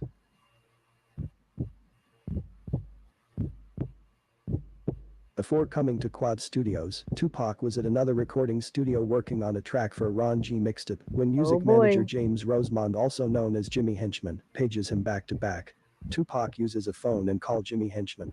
Henchman allegedly offers Tupac $7,000 to record a track with his client Little Sean at Quad Studios. At the time, Tupac was in need of money. Since the sexual Why? assault charges, Tupac barely had money to That's survive. crazy. He decided to go down to Quad Studios to make the money. Tupac, Big Scratch and a few others make their way to Times Square. Now y'all know that man should have had money. Jimmy Henchman and Haitian Jack were good friends. Haitian Jack was well respected in New York City. Him and his crew were feared. Wait a In the minute. beginning, Uh-uh. Biggie warned Tupac to stop hanging out with Haitian Jack and his crew, but Pac didn't listen. That night, Puffy and Andre Harrell were at Quad Studios hanging out with Jimmy Henchman on the 8th floor. According to Lil Cease, Biggie and Junior Mafia didn't even know that Puffy was there that night. When Biggie find out that Tupac's at the studio, he sends Lil Cease and Nino Brown to meet Tupac down in the lobby.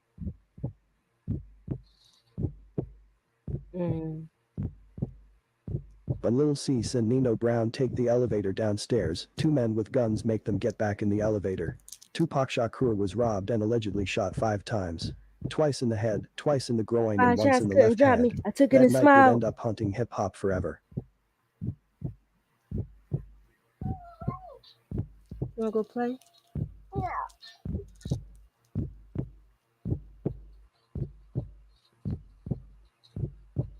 Can you let me do this video, please? No. Why? I gotta hold you like this? Look, don't you wanna go play with your toys? No. Why? Tupac was allegedly set up by Alright, Jimmy I'ma tell her. Henchman because Haitian Jack was mad at Tupac for ending his relationship Hold on, with y'all, Pop. because this is hard. Hold up, because I can't really think while I'm holding her like this. Let me try to negotiate.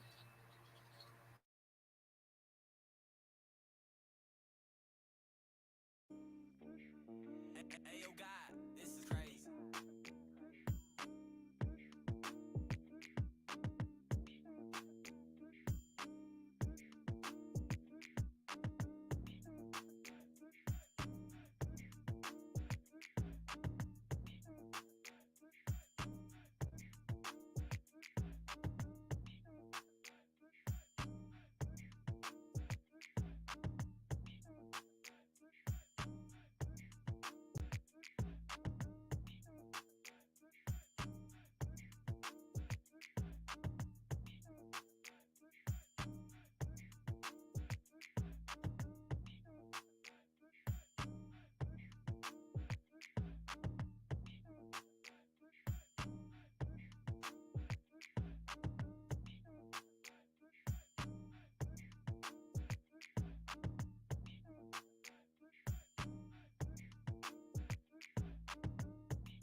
Alright, y'all.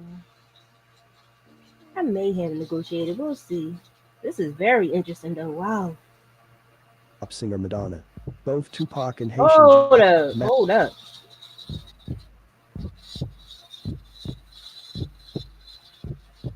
Tupac was allegedly set up by Jimmy Henchman because Haitian Jack was mad at Tupac for ending his relationship with pop singer Madonna. Both Wow. Tupac and Haitian Jack allegedly dated the platinum-selling singer from Over 93 to 50. 94. Haitian Jack was even her manager for over a year. Henchman was only trying to do Jack a solid. According to many insiders, Henchman didn't want Tupac to get shot that night. He only wanted Tupac's jewelry to give to Haitian Jack. The Wow. very next day Haitian Jack was seen wearing Tupac's jewelry in Atlanta. Wow. So they still doing that same shit in the rap game today. Trying to take chains just to look like, they somebody. Take somebody else's damn chain. Don't do that, Puffy baby. and I don't Biggie want you to hurt didn't your want to feet. get involved. They didn't want to get on either Haitian Jack or Jimmy Henchman's bad side. Although Puffy was famous and making money, Haitian Jack was richer and more powerful. He allegedly ran with a lot of killers and had many powerful friends. Some even say that he inspired mafioso rap. He introduced many New York rappers to things such as Versace shirts, Versace shades, Rolex watches and Cristal champagne. We just better got paid for that. Both Puffy and Biggie had love for Tupac. Puffy had met Pac back in 91, and Big met him in 93. Tupac taught Biggie a lot about the music business. Biggie even wanted Tupac to manage him back in 93, but Tupac told him Wow. to stick with Puffy. When Biggie wasn't getting booked for shows, Tupac would let Big open up for him at some of his shows. Tupac even showed Biggie how to make a classic album. At the time, Wow. Tupac was working on his third studio album now known as Me Against the World. He let Biggie hear several songs from the album. It's safe to say that Biggie's Ready to Die album was inspired by Tupac. When you listen to songs such as I Get Around and Big Papa, you hear a similar rapping style from the two MCs. Wow. I did The not know same with the that. songs Dear Mama and Juicy. Tupac played a huge What? role in the beginning of Biggie's career. See, they was hating, man. They some haters. Can't believe they did that, man.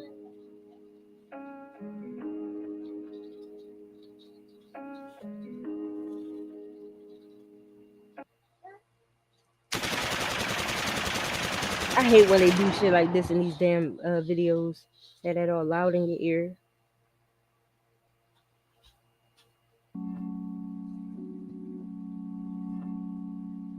Biggie immediately came to the hospital to visit his friend Tupac Shakur. But Pac didn't want to see Biggie for obvious reasons. Yeah, because they was Even after being telling shot him a 5 bunch of times, shit. Tupac still appeared in court the next day for the sexual assault charges and was convicted of 2 That was counts of crazy. first-degree. It made it look. It looked like he did not get shot 5 times. The way he showed up, the way he was acting. I still remember that. And what else was I about to say? Yeah, like a lot of that shit. I don't like. They won't even release you from the hospital after being shot 5 times the next day just to go to court. You know how many man? You know how many people got warrants because they was in the hospital when they were supposed to be in court. So how the fuck they let somebody get out after being shot 5 times? I don't know. Sexual abuse. Tupac had 3 weeks to Just come up with questions I $3 be million having. for his upcoming bond to remain free until sentencing in February of 95. Stop. After court, Tupac went to stay with actress Jasmine Guy to hide out. He was in Oh fear for wow. his life. This was a very dark time for the 23-year-old rapper. He began having nightmares and waking up in cold sweats. According to his aunt Gloria Cox, Tupac was planning to take his own life. Damn. Anxiety began getting the best of Pac. Not only did he think Jimmy Henchman would send more people at him, Tupac was also worried about the police killing him. He felt Damn. betrayed by Biggie, Big Stretch, Puffy and Why the even fuck? Andre Harrell. Listen, y'all. I know a lot of people downplay it and say the whole King Von and FBG Duck situation was not like Tupac and Biggie. Yes, the fuck it was. In about 25 different ways. I just don't be feeling like getting all that content to make the video to show it. But yes. Pac and Biggie And even plus, y'all spoke after know Quad Studios shooting. probably every 20 years they're going to keep on replaying the same shit. They're going to have 2 more rappers that are going to be the same way in 20, 25 years from now. Biggie didn't give Tupac any valuable Just keep information happening. about the incident, but he retrieved Tupac's gun that was hidden in a piano at Quad Studios after the shooting. According to Wow. Lil Cease and many others who were present that night, Tupac shot himself in the groin and hand accidentally when he had went for his Cheddar gun Bob. during the robbery. They also said that Tupac wasn't shot in the head twice. According to Lil Cease and many others, Tupac was only hit in the head with the handle of a gun. See? Come on now. Ain't no way you gonna be shot in the head twice and you gonna go to court. And you talking all that shit in the wheelchair. Come on. Shortly after Tupac was shot, Biggie became the top rapper on the East Coast. His album Ready to Die was the hottest thing in the streets and was on its way to being certified platinum. Y'all know Puff is the one that came up with the album, the title, Ready to Die and Life After Death. Puff came up with those. You know why? Because he had a fucking genius idea. That's why. Think about that shit. Why the Tupac was fuck would unable you to post have a $3 his million album Ready bond to to keep Die? himself free until sentencing. Like, So that he shit turned is himself crazy to into me. authorities on December 23rd. I'm gonna take this downstairs with me to get my 1994, water. at the Bellevue Hospital 'Cause, Prison Ward in New York City. He was later moved to the North Infirmary Command on Rikers Island. On February 7, 1995, he was sentenced to 18 months to 4.5 years in prison on the sexual assault charges I'm and was playing the music. transferred to Clinton Correctional Facility in You should Dannemora. And watch just this 2 with weeks us. later, Puffy released Who Shot You by the Notorious Watch B.I.G. this with us. Puffy knew that Who Shot You would be interpreted as a Tupac diss record. The song Very only added informative. fuel to the fire. People began talking and rumors began spreading. One of Tupac's cousins, who was incarcerated at the time, got word that a guy by the name of King Tut was Pac's shooter. On March 14th, Tupac's Me Against the World album was released while he was in prison. The album debuted #1 top R&B hip-hop albums 200 and sold over 200,000 copies in its first week. Tupac was still one of the biggest rappers in the game. His only competition at the time was the Notorious B.I.G. By the summer of '95, mafioso hip-hop was huge, and the Notorious B.I.G. was considered the king of New York. He began calling himself Frank White, a character from the Frank 1990 White. film King of New York Oh, played so by that actor wasn't Christopher his. Walken. Hold This on, didn't hold sit on. well with a lot of Hold other on, New hold York on, hold on. MCs. Hold People on. such as Raekwon, Ghostface Killah, and So Biggie, if he got sued for using a character's name in the very beginning of his career, why would he go and do it again? Calling himself Frank White? I thought that was just his real name. Shit, a lot of people thought that was just his real name. Whoa, that's kind of like, why would you do it again? I wonder whose bright idea that was.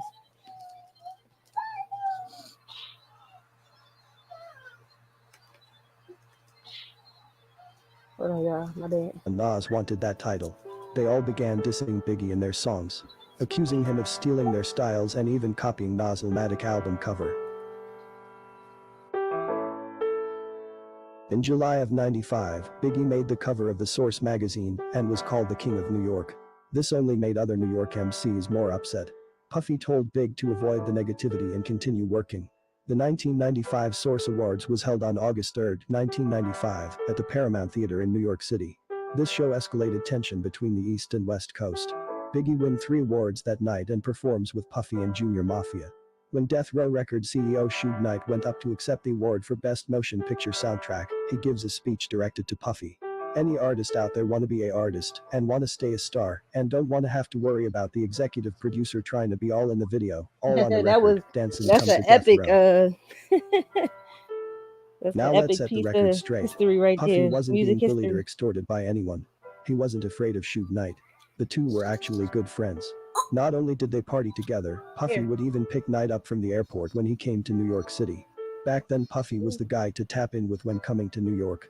Not only did he know all of the hot spots and knew a lot of beautiful females, Puffy was well protected by 2 well-known steppers, Lamontrez Gertie and Anthony Wolf Jones. Anthony Wolf Jones was a close friend of Puffy's. The two met in the early 90s. Wolf grew up in the Bronx and was a member of a street crew by the name of the Valley Boys in the 80s. Puffy and Wolf with Butt Naked Tim Dog production threw parties together during Puffy's Uptown days. Wolf and Riz were best friends. The two grew up together. Stop it. People describe Riz as a laid-back but vicious guy. Riz. Look. After the Source Awards, Puffy along with his crew runs into Suge Knight and other Death Row members at the popular NYC nightclub The Tunnel. Puffy confronts Knight about his speech at the Source Awards. Knight allegedly tells Puffy that he was talking about producer Jermaine Dupri. Puffy and his camp were over 50 men strong. Death Row didn't stand a chance that night. According to DJ Quick, Puffy's baby mother Missa came to the Parker Meridian Hotel to see Knight after leaving the tunnel. Missa and Knight were allegedly messing around behind Puffy's back. Ooh. Just 1 month after the Source Awards, Suge Knight close friend Jake Robles, also known as Big Jake, was shot and killed at Jermaine Dupri's birthday party outside Atlanta nightclub by the name of Platinum House. Damn. Knight and Big Jake had came to the nightclub to confront Puffy about Jody C. and Mary J. Blige's publishing. Numerous people seen Knight smack both Dupri and Puffy. Jermaine Dupri allegedly ran out of the nightclub, and Puffy and Knight went into a private room to talk. Before going into the private room, Big Jake allegedly went to the bar and roughed up some Jamaicans who he believed was with Puffy. Puffy, Wolf, Knight and Big Jake all went into the private room and got into a scuffle. Minutes later, Puffy and Knight came out of the room hugging. Wolf and Big Jake followed Puffy and Knight Came out the room hugging is crazy. as they walked to Knight's limo.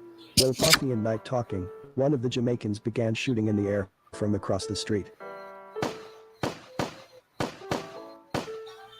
Why? Why? As one Jamaican let off shots to distract everyone, another Jamaican allegedly creeps up behind Big Jake. Damn.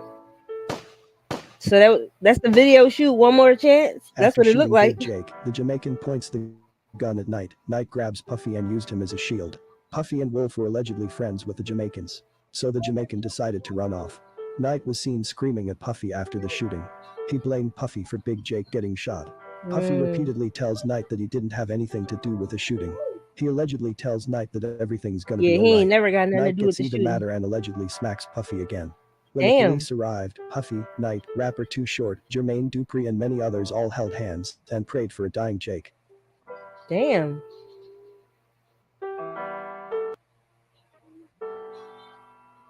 I didn't know none of this, y'all. That's crazy.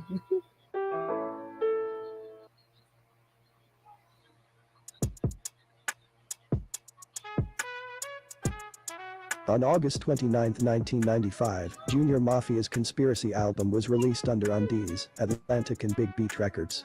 The album's first single, Player's Anthem, became an instant hit. Junior Mafia was now a huge rap group. Get Money was the third and the biggest single from the album. The single alone Get sold over Money. 1 million copies. Both Player's Anthem and Get Money made Junior Mafia member Lil' Kim a star. The same day Junior Mafia album was released, Bad They Boy probably just Entertainment didn't want to released watch this, R&B I singer guess. Faith Evans' self-titled debut album. It topped the R&B charts and was later certified platinum. Faith had signed to Bad Boy Records back in '94. She started off people don't as a speak backup vocalist for I'll Be Sure, Usher and Mary J. Blige. She married label mate Biggie on August 4, 1994. The two only dated for a few months before getting married.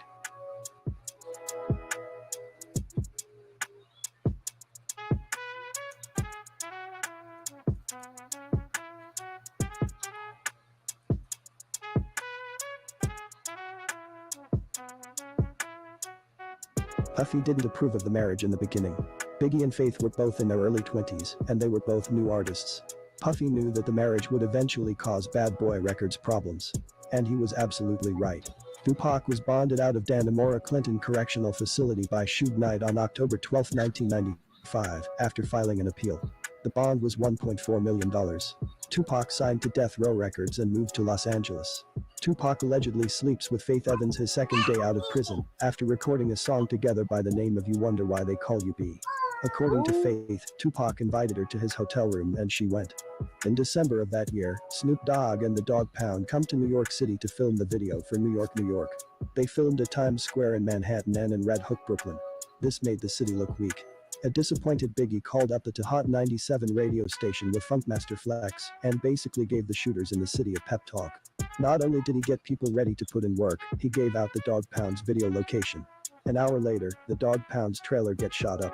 Things were really getting bad. Snoop Dogg and the Dogg Pound leaves New York immediately. That same month at a Christmas party in Los Angeles, one of Puffy's friends was attacked by Death Row members. Damn. Record promoter Mark Anthony Bell was a friend of Puffy's. On December 15, 1995, Bell was allegedly attacked by Suge Knight and Death Row members. Both Suge Knight and Tupac demanded the guy to give them Puffy mother's address and other information about the executive producer. When Bell refused to give up information about Puffy, Knight, Tupac and other Death Row members beats him down and rob him. They allegedly took over $30,000 worth of jewelry from Bell. According to witnesses, one of Knight's guys chokes Bell and say this is for Big Jake. They even allegedly made Bell drink a glass of bodily fluids. Bell ends up playing yet until the police arrive. When Bell gets up from the ground, Knight offers him a job and tell him to come to his office first thing in the morning to get back his jewelry. Oh my God, he had to drink. Puffy was not afraid. He realized that him and his family lives were in danger. Both Tupac and Suge Knight were taking things too far. Puffy didn't set Tupac up a quad studio, and he didn't have Big J killed. Both Knight and Tupac knew this. Tupac was taking his anger out on Bad Boy and other New York City MCs. He desperately wanted revenge. Tupac immediately began working on his fourth studio album, All Eyes on Me.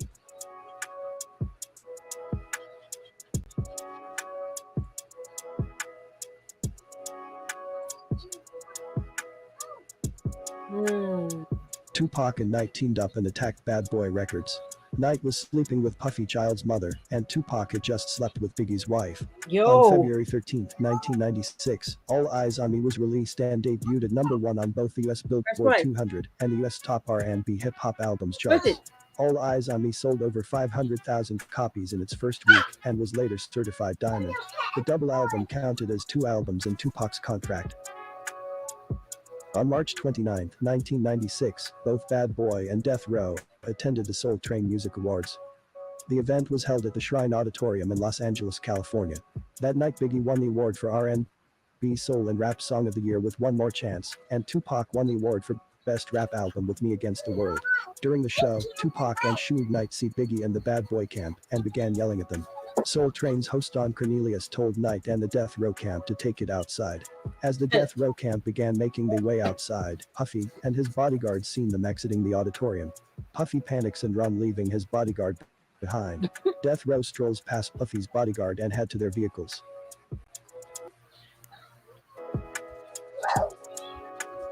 Biggie and his crew were standing outside the auditorium waiting for their vehicles. Tupac and Knight pulls up in a Hummer truck and aggressively hops out.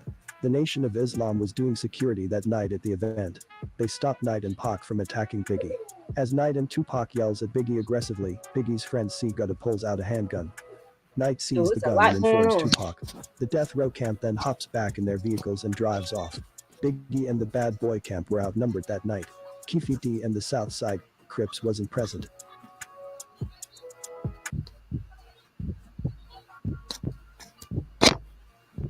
Puffy and his bodyguards makes it back to Puffy's rented mansion in LA. According to Puffy's former bodyguard, Puffy was afraid to get out of the limo. He sent his bodyguard to look around inside the house to make sure no one was in there. After the bodyguard checked out the house, a depressed and scared Puffy went inside and threw a fit. Not only was he upset about the Soul Train Music Awards incident, he was upset that Biggie kept hanging up on him when he was calling to see what had happened outside of the auditorium. To make matters worse, his bodyguard called up notorious gangster Chas Williams and told him that Puffy ran and left everyone during the altercation with Death Row. Puffy gets even madder. He explains to his bodyguard that he has too much to lose and that a whole lot of people depend on him. He cared about Puffy his life. also told his bodyguard that he was tired of living in fear. He said he didn't care if Tupac die, if Biggie die or Suge Knight go to jail, something just have to change. Puffy only wanted to make music and party at the time. Death Row was making his life very difficult. The truth of the matter is Puffy, or the Bad Boy camp, didn't do anything to Tupac or Death Row Records. Bad Boy was basically being Do y'all bullied. like this? Y'all probably do y'all like?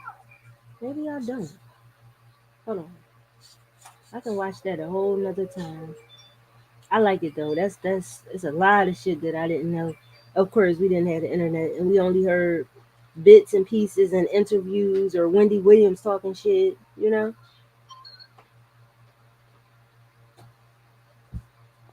I said there was a party at Clive Davis, and that's where the story began. Clive Davis's house. What you gonna do then? If Clive Davis says, I no longer want to be associated with you, what you gonna do then? I guarantee you, if Clive cut you loose, you fucking done, nigga. You're done. I know some guys who worked personally with Clive Davis, and they had to leave him. Press play. Press play. So I would say, and maybe I'm wrong, that if you tried it with them guys, why you didn't try it with him? But most likely. And he never left Clive. He was thrown out of Uptown Records by Andre Harrell That was a bunch of bullshit, man. You understand? Puff got fired from them from that City College bullshit. Andre Harrell got tired of his shit doing this little bullshit. Some shit happened out in DC when people got trampled. The king of the record label game? Diddy is being accused of some seriously scandalous behavior by an ex-bodyguard. Apparently, this guy claims that Diddy used to grease the wheels of his label, Bad Boy Records, by performing some unsavory deeds for music mogul Clive Davis. Yikes. See You how can he practically used to be feel the right next to shockwaves Jay reverberating Z. through the industry as people wonder, could this outrageous allegation actually be true? And what other juicy tidbits has this former bodyguard spilled about Diddy's rise to the top of the charts? Buckle up, folks, it's What the about to hell get do wild. Jay Z be Now, doing we at, all know at that Diddy Diddy is a big parties? shot in the music biz, with Bad Boy Records cranking out hits left and right for stars like the Notorious Big and Usher. But have you ever wondered how he managed to climb the ladder so quickly? Well, get ready for some serious tea, because singer Jaguar Wright is about to spill all the piping hot deets on Diddy's grip over the industry and his stacks of cash. Puff be moving niggas around, but he got that catalog. He got that catalog, and he's been making money off of it. And it bought that big old mansion down the street from Grape Central. And besides that, Gene Deal has also come forward to reveal the secret behind Bad Boy's success while speaking on his relationship with Diddy and Clive Davis. Diddy and Clive Davis, have they ever had anything past business energy around them? I almost wonder, like, damn, did they ever have anything sexual? I just wondered. Well, Gene's Man, response was totally that your jaws dropped. I know some guys who worked personally with Clive Davis, and they had to leave him before they hurt him. Damn. The only reason Diddy was able to rise to the top of the industry at just 23 years old is because of his close relationship with music industry big name Clive Davis. Clive Davis, the big shot music producer, has been hitting the headlines lately, but not for his chart-topping hits. No, it's all about his love life now. You see, after 2 failed marriages, Clive decided it was time to take a walk on the wild side and explore his attraction to men. And boy, has he been stirring up some controversy. I opened up myself after the failure of my second marriage, never having had anything with a man, to see, could I be attracted to the person and not the gender? Well, his soul-searching pretty much made him realize that he isn't as straight as he had imagined himself to be for 50 years of his life. Oh my God! Tell me that was not him when he was younger. Whoa! Oh my! Hey y'all! Oh hell no! No, this him when he was younger. Oh, this nigga look like he give you nightmares, and you gotta do something with him to be something. Oh, what the fuck? No, hell no. He said, I opened up myself to see if I could be attracted to someone's soul, whether they got a dick or not. Like, bro. And I did find that I could be attracted to a man, while I still am very attracted to a woman. You can't even move, dude. This conclusion. He then decided that he was at that point in his life where he needed to look, make I'm not some gonna lie. changes, It looks like that's what they was trying to do to Meek. It looked like that's what they was trying to do. Like, bruh. See, Puff was trying to the form of wanting to be doing what happened to him. Then in 1990, he entered into a monogamous relationship with an unnamed male doctor. That relationship ended in 2004. Clive says he has never been ashamed of being attracted to men. I never felt shame. No, I felt puzzled. The subject of bisexuality. No, the problem, no, it ain't about his sexuality. It's about using it like to hurt people, like making them feel like if they don't go down on you, they not gonna ever work another day in their life. Shit like that, where you can make a phone call and nobody will ever hire them. Like having that much power over somebody's life and using sex, that's fucked up. It's a status that does exist. Using it to control somebody. It seems like our man has found love again. That's He's the now wrong. in a monogamous That's wrong, relationship man. with a special someone, and it's been going strong for quite some time. And guess what, folks? The mystery bow has finally been revealed, and it's none other than the one and only Diddy. Oh my God. P. Diddy, known as Puff Daddy, known as Sean Combs. Allegedly in 1994, Sean Combs requested doing sexual favors for Clive Davis so that Bad Boy Records could be what it is. The music industry is rife with rumors and gossip, and Diddy's rise to fame is no exception. But hold on to your hats because there's a new twist to the tale. Word on the street is that Clive helped fund Bad Boy Records in exchange for some intimate favors from Diddy. Whoa, Wow. that's some scandalous stuff right there. It's official, folks. Diddy has spilled the beans and confirmed the rumors that have been circulating What? for He ages. confirmed it? He did indeed provide some special services to help keep Bad Boy Records on top. And Wow. it's not just that, people are also talking about how the label made it big in the industry. Who knew there was so much drama behind the scenes? For decades, people have talked about how Diddy got his 1994 deal by being on his knees for Clive Davis. Clive may be keeping his partner's identity under wraps, but the paparazzi have caught him in the act. Sources have spotted him out and about with none other than Diddy. Could it be that the bad boy mogul is the elusive mystery man? The plot thickens. Now, with that being said, if you pay attention to a lot of pictures, especially with Clive and Diddy, Diddy is in a lot of places that Clive is in. You know what they say, birds of a feather flock together. And in the case of Clive Davis and Diddy, it seems like they're not just hanging out at events, they're practically joined at the hip. Now, we Joined can't at the say for hip is sure that their crazy. close friendship is proof of anything. But considering that they're both openly gay and have been seen together so Openly often, gay. it's definitely Hold on. raising How some the fuck? eyebrows. Wait, They've wait, wait, been wait. close When has Puff become openly gay? What? for a number of years. Diddy first came around him in the early 90s, right around the time to when he entered another relationship with an unnamed male. If there's one thing we know about Clive Davis and Diddy, it's that they go way back. And there have been whispers in the music industry for years that there's more to their relationship than just a professional one. While Clive has been open about his sexuality and relationship status, he's never addressed the rumors about him and Diddy. And as for Diddy, he's remained tight-lipped on the matter. But let's just say that the fact that they're so tight-knit and have been for years is definitely fueling the rumors. When it comes to Clive Davis and Diddy, it's not just a matter of attending the same events, they've got a connection that runs deep. The rumors about their romantic involvement have been swirling for ages, and while Clive has never confirmed or denied them, the fact that he's openly gay and in a committed Yo, I'm relationship is just being definitely adding fuel to the serious. fire. As for Diddy, he first caught Clive's Oh eye my with his fresh god. ideas for hip hop, and the rest is history. Puffy was 23 years old, and I This knew is the artists that I crazy. had, Aretha, Dion, Whitney, was one kind of music. Davis says, "Let face ushered in blue-collared R&B at its height, but sensing the hip-hop revolution, both lay, and I agreed that we could use someone really attuned to the street. You got to know what you can do for He yourself, got all that and you got to makeup know on when you and need to look still to other people. horrible. Could it be that their professional partnership turned into something more? We'll let you be the judge." Then, Diddy worked at Uptown Records under Andre Harrell, but things quickly changed for him when he met Clive Davis. He managed to impress Clive with his words Oh as Clive man. recalls. "When I met with Puffy, he Look, articulated that hip hop should be part of the top 40 mainstream. I know y'all see all that foundation caked up all on his face. That's bro.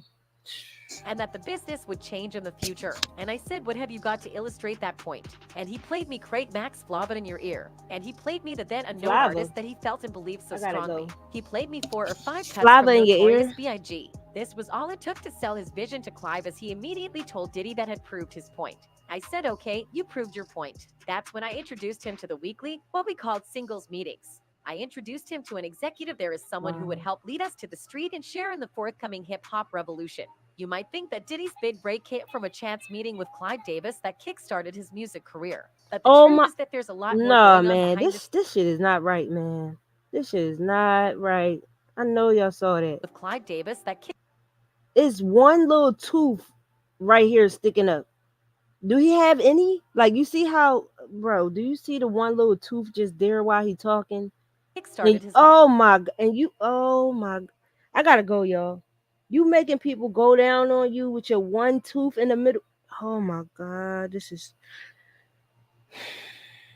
that's a nightmare. I'm sorry that they had I'm sorry that these men You had to might go through think that that shit. Diddy's big break came from a chance meeting with I'm Clive so Davis sorry they that had to go through that shit. What kickstarted the his fuck? music career. Look. But the truth is that there's a lot more going on behind the Mm-mm. scenes. As it He turns looked like he out, melting. Clive was Yes, using his like a influence candle. to lure Like what's young men into happening? sexual encounters under the guise of helping their careers. And Diddy wasn't the only one who fell victim to his manipulations. They tried to pull my boy Meek There are a in lot of there, man. stories, Come on not now. rumors, stories going Why you around about got your Clive hand Davis. on his lip like that? For okay, y'all, for him to be pushing his thumb under his lip, you how much power you really got?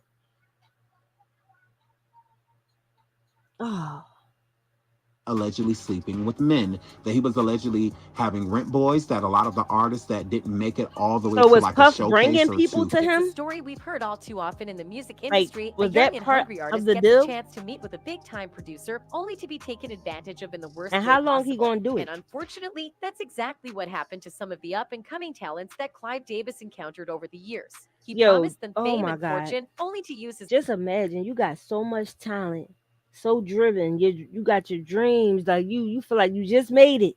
And they tell you to go into that room over there and you just see him sitting there naked. Talking about this is all you gotta do. No. power to coerce Hell them into no. sexual activities. actually signing a deal that he had sexual activity with these people before either dropping them or never signing them in the Oh first place, my more God. so of using them for sexual favors. Look at him. Rumors have been swirling Yo. for years about the true origins of Diddy's music empire, with some speculating that it was all thanks to Clive's financial backing in exchange for sexual favors. And while these rumors have never been confirmed, there's one thing that's for sure: Diddy and Clive have been close for years, with many wondering whether their relationship is more than just professional. Could Diddy be Give it to hiding a me. secret of his own? They say that history has a tendency to You repeat can't be itself, touching and that stuff. seems to be the Okay? case with Clive You Davis can't and touch it. Diddy. Just as Clive took Okay? advantage of young and Because then you're gonna impressionable make it go off artists, the it screen. seems that Diddy may have done the same with a young Usher. Of course, Hold we on, I'm about can't to put it say for back on sure for what you. went on between them, but Hold the on. evidence is certainly compelling. Brother right here from day one used to wake up and No. I mean damn pause, but like check this out. Despite his attempt to downplay his slip Huh? up, it was already too late. The moment was captured and left a lot of room for assumptions and inferences, even though Usher refused to Ooh. reveal any juicy details about what happened. But that didn't stop the audience from speculating. Oh look. But wait, there's more. Diddy is also facing accusations of coercing I'm gonna put it over Christopher there. Williams Look at into it. engaging in inappropriate activities with him. His ex-bodyguard, Gene Deal, has shed light on Diddy's sexually deviant behavior, claiming that he has It's the personally nose for witnessed me. Diddy's homosexual It looked like exploits. He Play-Doh. picked like quite a few of them Nose looked down. like I'm like, Play-Doh. okay. He put them in the bag. But Huge. when I went by there and I looked up there and it said butt plugs. Oh my Even God. after his ex-wife He Kim keep talking about Porter's them butt passing, the plugs. former bodyguard revealed that Diddy got with whoever he wanted, be it man or woman, all while being married to Kim. He was with every chick, every dude, whoever Oh he my wanted to be God. with, when Kim was alive, praying with them, doing whatever he had to do to be with them. Diddy hasn't been shy Wow. to pursue other rappers and Oh male no, artists look. either. He even once Why? Why was he able to just do that with any? Why? tried to get with 50 Cent, but the rapper Oh quickly my turned him down. God. At Chris Lighty's wedding, he told me to take me shopping. I looked at him like, what you just say? Everybody see, don't make like it's just me, man. Why if you do some like, a little fluffy stuff? There is also the fact that Diddy Puppy invited do some 50 Cent fluffy for stuff. shopping, which turned out to be more It don't than just matter that. what you It's look pretty like. clear Like that Diddy something has is a really strong wrong with attraction him though. Like it don't matter what you look like, what your gender is, nothing. Like he just what the fuck is wrong with him? towards black men, and he Like doesn't ain't try to that much hide it during parties and events. During freaky an in the interview, world, he is it? comfortably referred to the hosts as daddy in a suggestive manner. You put my bag I like when you like this, daddy. Where you put my bag Daddy, at? I like when Oh my! And then he gonna keep saying it. I like when you like this, daddy. Where you put my bag Daddy, I like when you scrambling and scraping. Oh I like when you no! like Hold this, on, daddy. hold on, hold on. I like when you scrambling and scraping for shit. Yeah, something is wrong with that.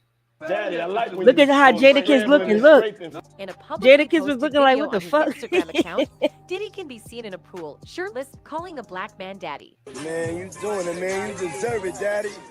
Oh You my putting in that work. God! Diddy not only acts seductively with men in public, but also doesn't care if people find out about his Oh my relationships with them. Keith God! D, a known gangster who socializes with celebrities, once caught Diddy acting suspiciously with a man at a party. Puff and Tupac was like a couple, seemed like to me. Oh my It was just a God! lot of weird shit going on. You know what I'm saying?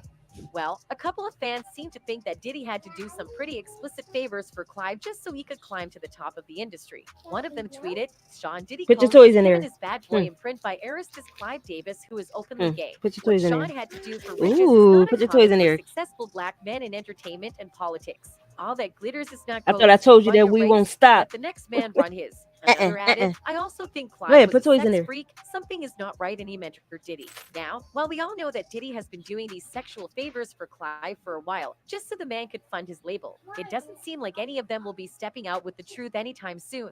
But as has been repeatedly proven, Put the little the toys in clocks there. of time always reveal the truth. That's it for today, folks. Oh, the Until kittens, next they time, so goodbye. cute. That was crazy. That was a damn lot. What the And hell? it ain't no beef, but Kim is gonna be an MC. And MCs, when they coming back out, a lot of times they like to talk crazy and do what they do. Diddy is pure evil. He has a I very see nasty that. I knew it. disposition. I knew it. He I knew it. treats everybody like crap. I knew it.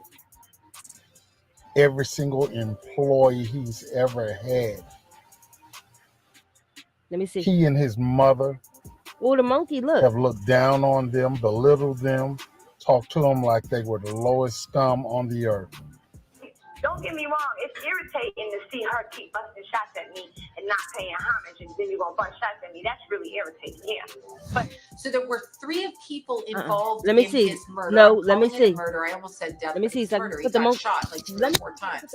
What killed him actually hit him straight in the gut, and that was lover's revenge. Lil Kim's been through hell and back, and there's someone else to blame. Yep, you guessed it, it's Diddy. Sure, he seemed to be her mentor, but it turns out he was involved in more shady dealing than just helping her boost her career. Fast forward to her rise in the rap game, and Kim's caught up in a whirlwind romance with Biggie. On the surface, it's all lovey-dovey, but behind closed doors, it's a whole different story. From forced abortions to guns being pulled, Kim's lived through some straight-up nightmares. Let's dive into this whole Lil Kim and Diddy drama, because it's wild. Kim's throwing some serious shade at Diddy, saying she's never gonna let bygones be bygones because of what he supposedly did to Biggie. Rewind to over 25 years ago when Biggie, aka Notorious B.I.G., got taken out in 97 after leaving a party in LA. He didn't make it out alive, which shook the entire music scene. People initially They knew how to find people that needed it up to the ongoing beef between East Coast and West Coast crews. You had Bad Boy Records repping the East, led by Diddy, and Death Row Records holding it down for the West with Dr. Dre and Suge Knight at the helm. Here's the tea. Biggie was Diddy's golden goose, bringing in mad stacks for Bad Boy. He was the East Coast answer to Tupac, and when Pac got taken out, Biggie became the undisputed kingpin. But when Biggie wanted out, Diddy wasn't having it. Rumor has it Diddy wasn't about to let his cash cow wander off, so he allegedly put a price on Biggie's head. Uncle Ron, Diddy's former bodyguard, spilled the beans, claiming Diddy, along with Jay-Z, wanted Biggie 6 feet under. He even dropped receipts saying Diddy offered him 30 grand to do the deed.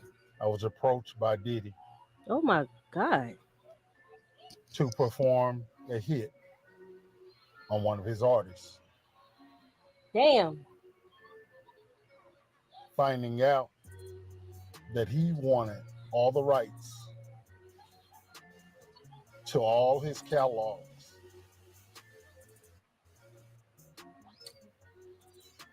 I turned him down because I also found out that very night that Biggie had plans of leaving Bad Boy. Biggie should have never been in California to promote an album. A lot of people said that.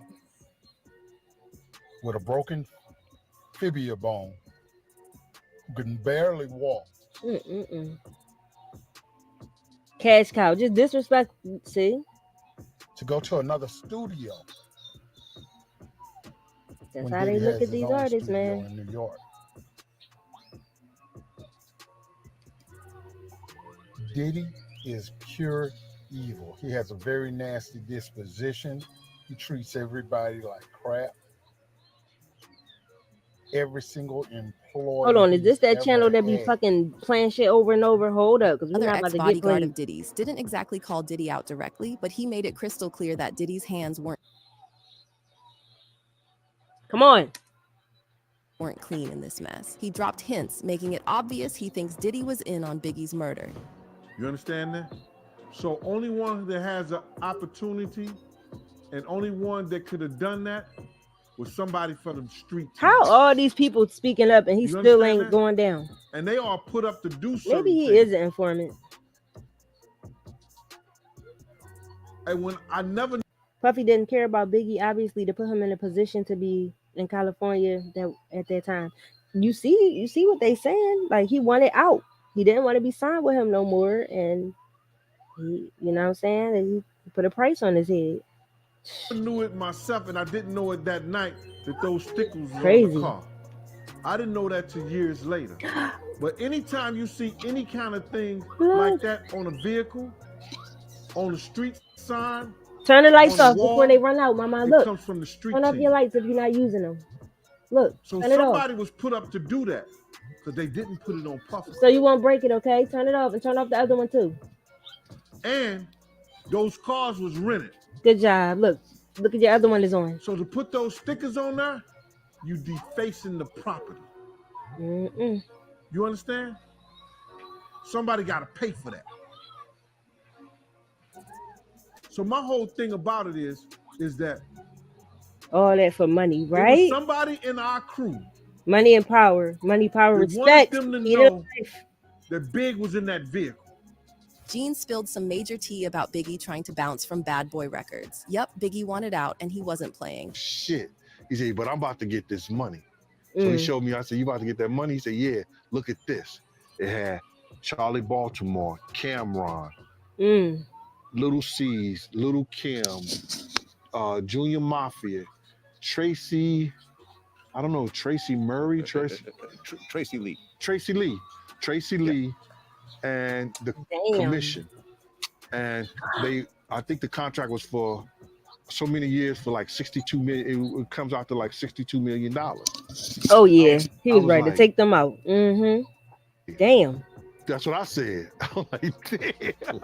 62 million for his publishing rights and trying to stop Diddy from swiping his cash flow. According to Gene, Diddy was straight up robbing Biggie blind, making bank off his talent while leaving him high and dry. Now let's talk about Lil Kim and her beef with Diddy. Back in the day, she and Biggie were tight, like inseparable. They even had a thing going on. They say Lil Durk is like that. Lil Durk. But when Biggie passed, Kim's relationship with Diddy went from bad to non-existent. She held on to that grudge tighter than her mic, and for a while, people thought it was because Diddy worked with Nicki Minaj, her arch rival. But hold up, Kim cleared the air, saying it wasn't just about Nicki. Nope, she straight up accused Diddy of being disloyal and shady AF. She's convinced Diddy knows the truth about Biggie's murder. I was about to say, you know damn well he going to pin those two women against each other the same way he did Puff. Pac and Biggie. Hey, don't do that. Squad, don't do that. It's all about the Benjamins. Picture this: fans all over vibing to the tunes of Biggie and Lil Kim, thinking they're the ultimate power couple. But things aren't always what they seem. Behind the scenes, it's a whole different vibe. Lil Kim's dealing with some serious stuff, caught in a whirlwind of drama and heartache. See, she's stuck in this messed up cycle of emotional and physical. All right, I have a real serious question. All jokes aside, you see her nose, right? Nothing wrong with her nose. Heartache. And if she wanted it even smaller, she could have contoured it. So you mean to tell me she think this nose look better than? Hold on, I'm so confused, y'all. Lil Kim's dealing with some serious stuff, caught in a whirl. That's her nose, right? And you go get of drama the and fucking rich man's nose. This one, the one that Janet Jackson got, the one Michael Jackson had. Latoya. Why the fuck do they keep getting this nose right here, y'all, where it's smashed on the sides? Like, I think they go in there and tell them to suck out the fat, and then it just goes flat on each side with a ball in the middle. What the fuck is wrong with y'all? Because then when you go look in the mirror after the swelling goes down, which it probably looks all right with the swelling, right?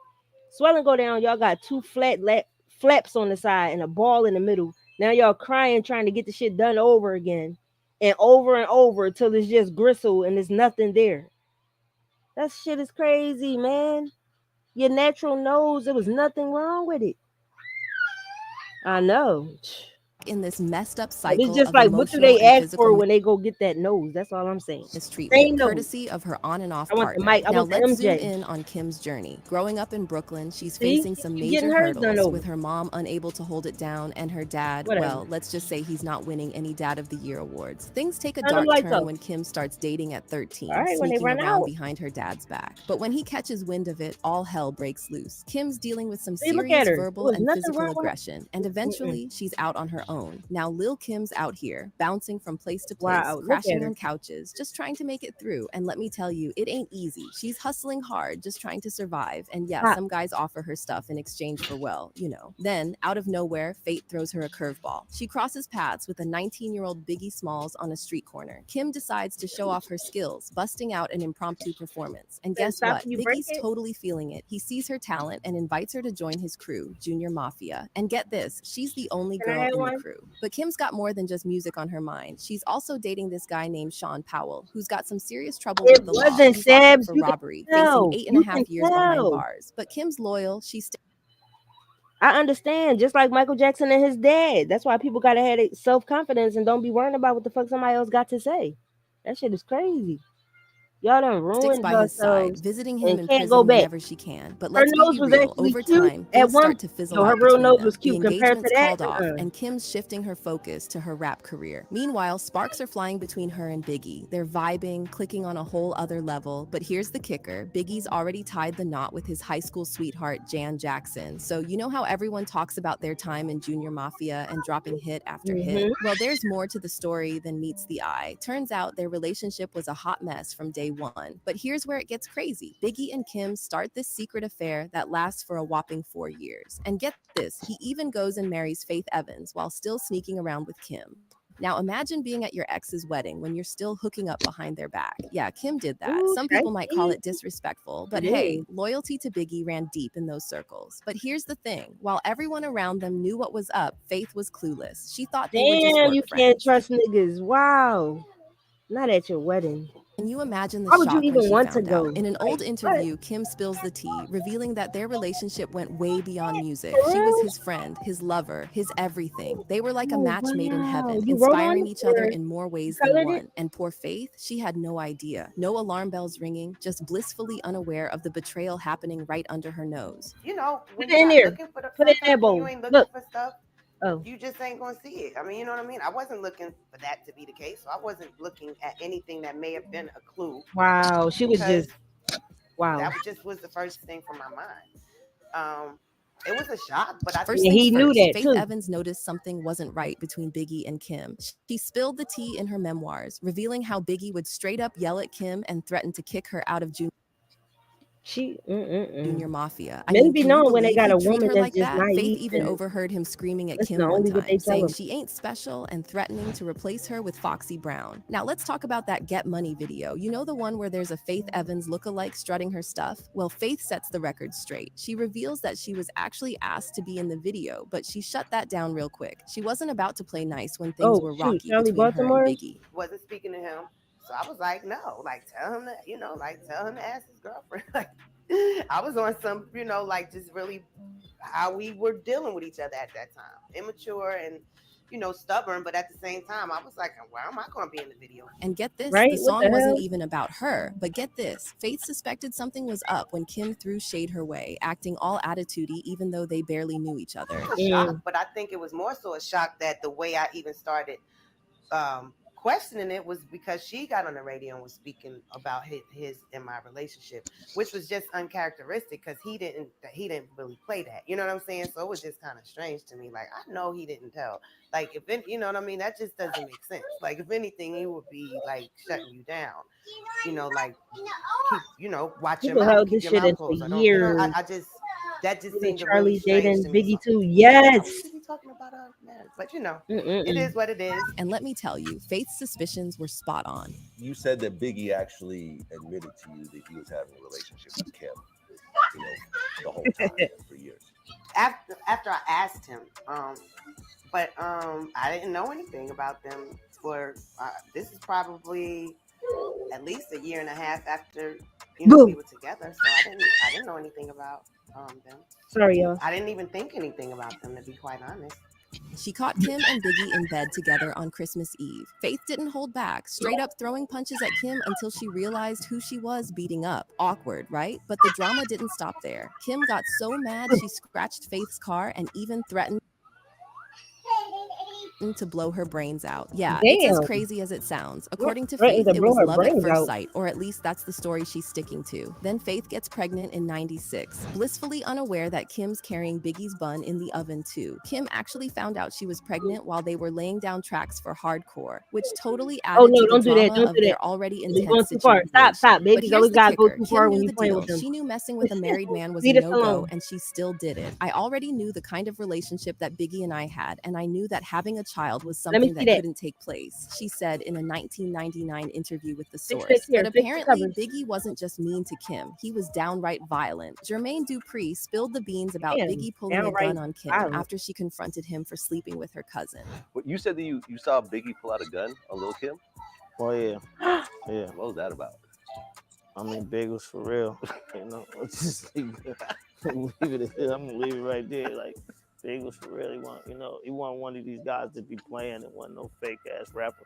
Like And he the start baby ain't talking crazy Biggie. to Big, it was gonna be a problem. And Kim confirmed that too. I hate that for a while. That was all I attracted. Violent men. It is what it is. He was everything. You know how it is when you're in the industry. The guys can do whatever they want, but you can't do shit. You can't do nothing. But wait, there's more. Okay, you see that shit? You see what she just said here, y'all?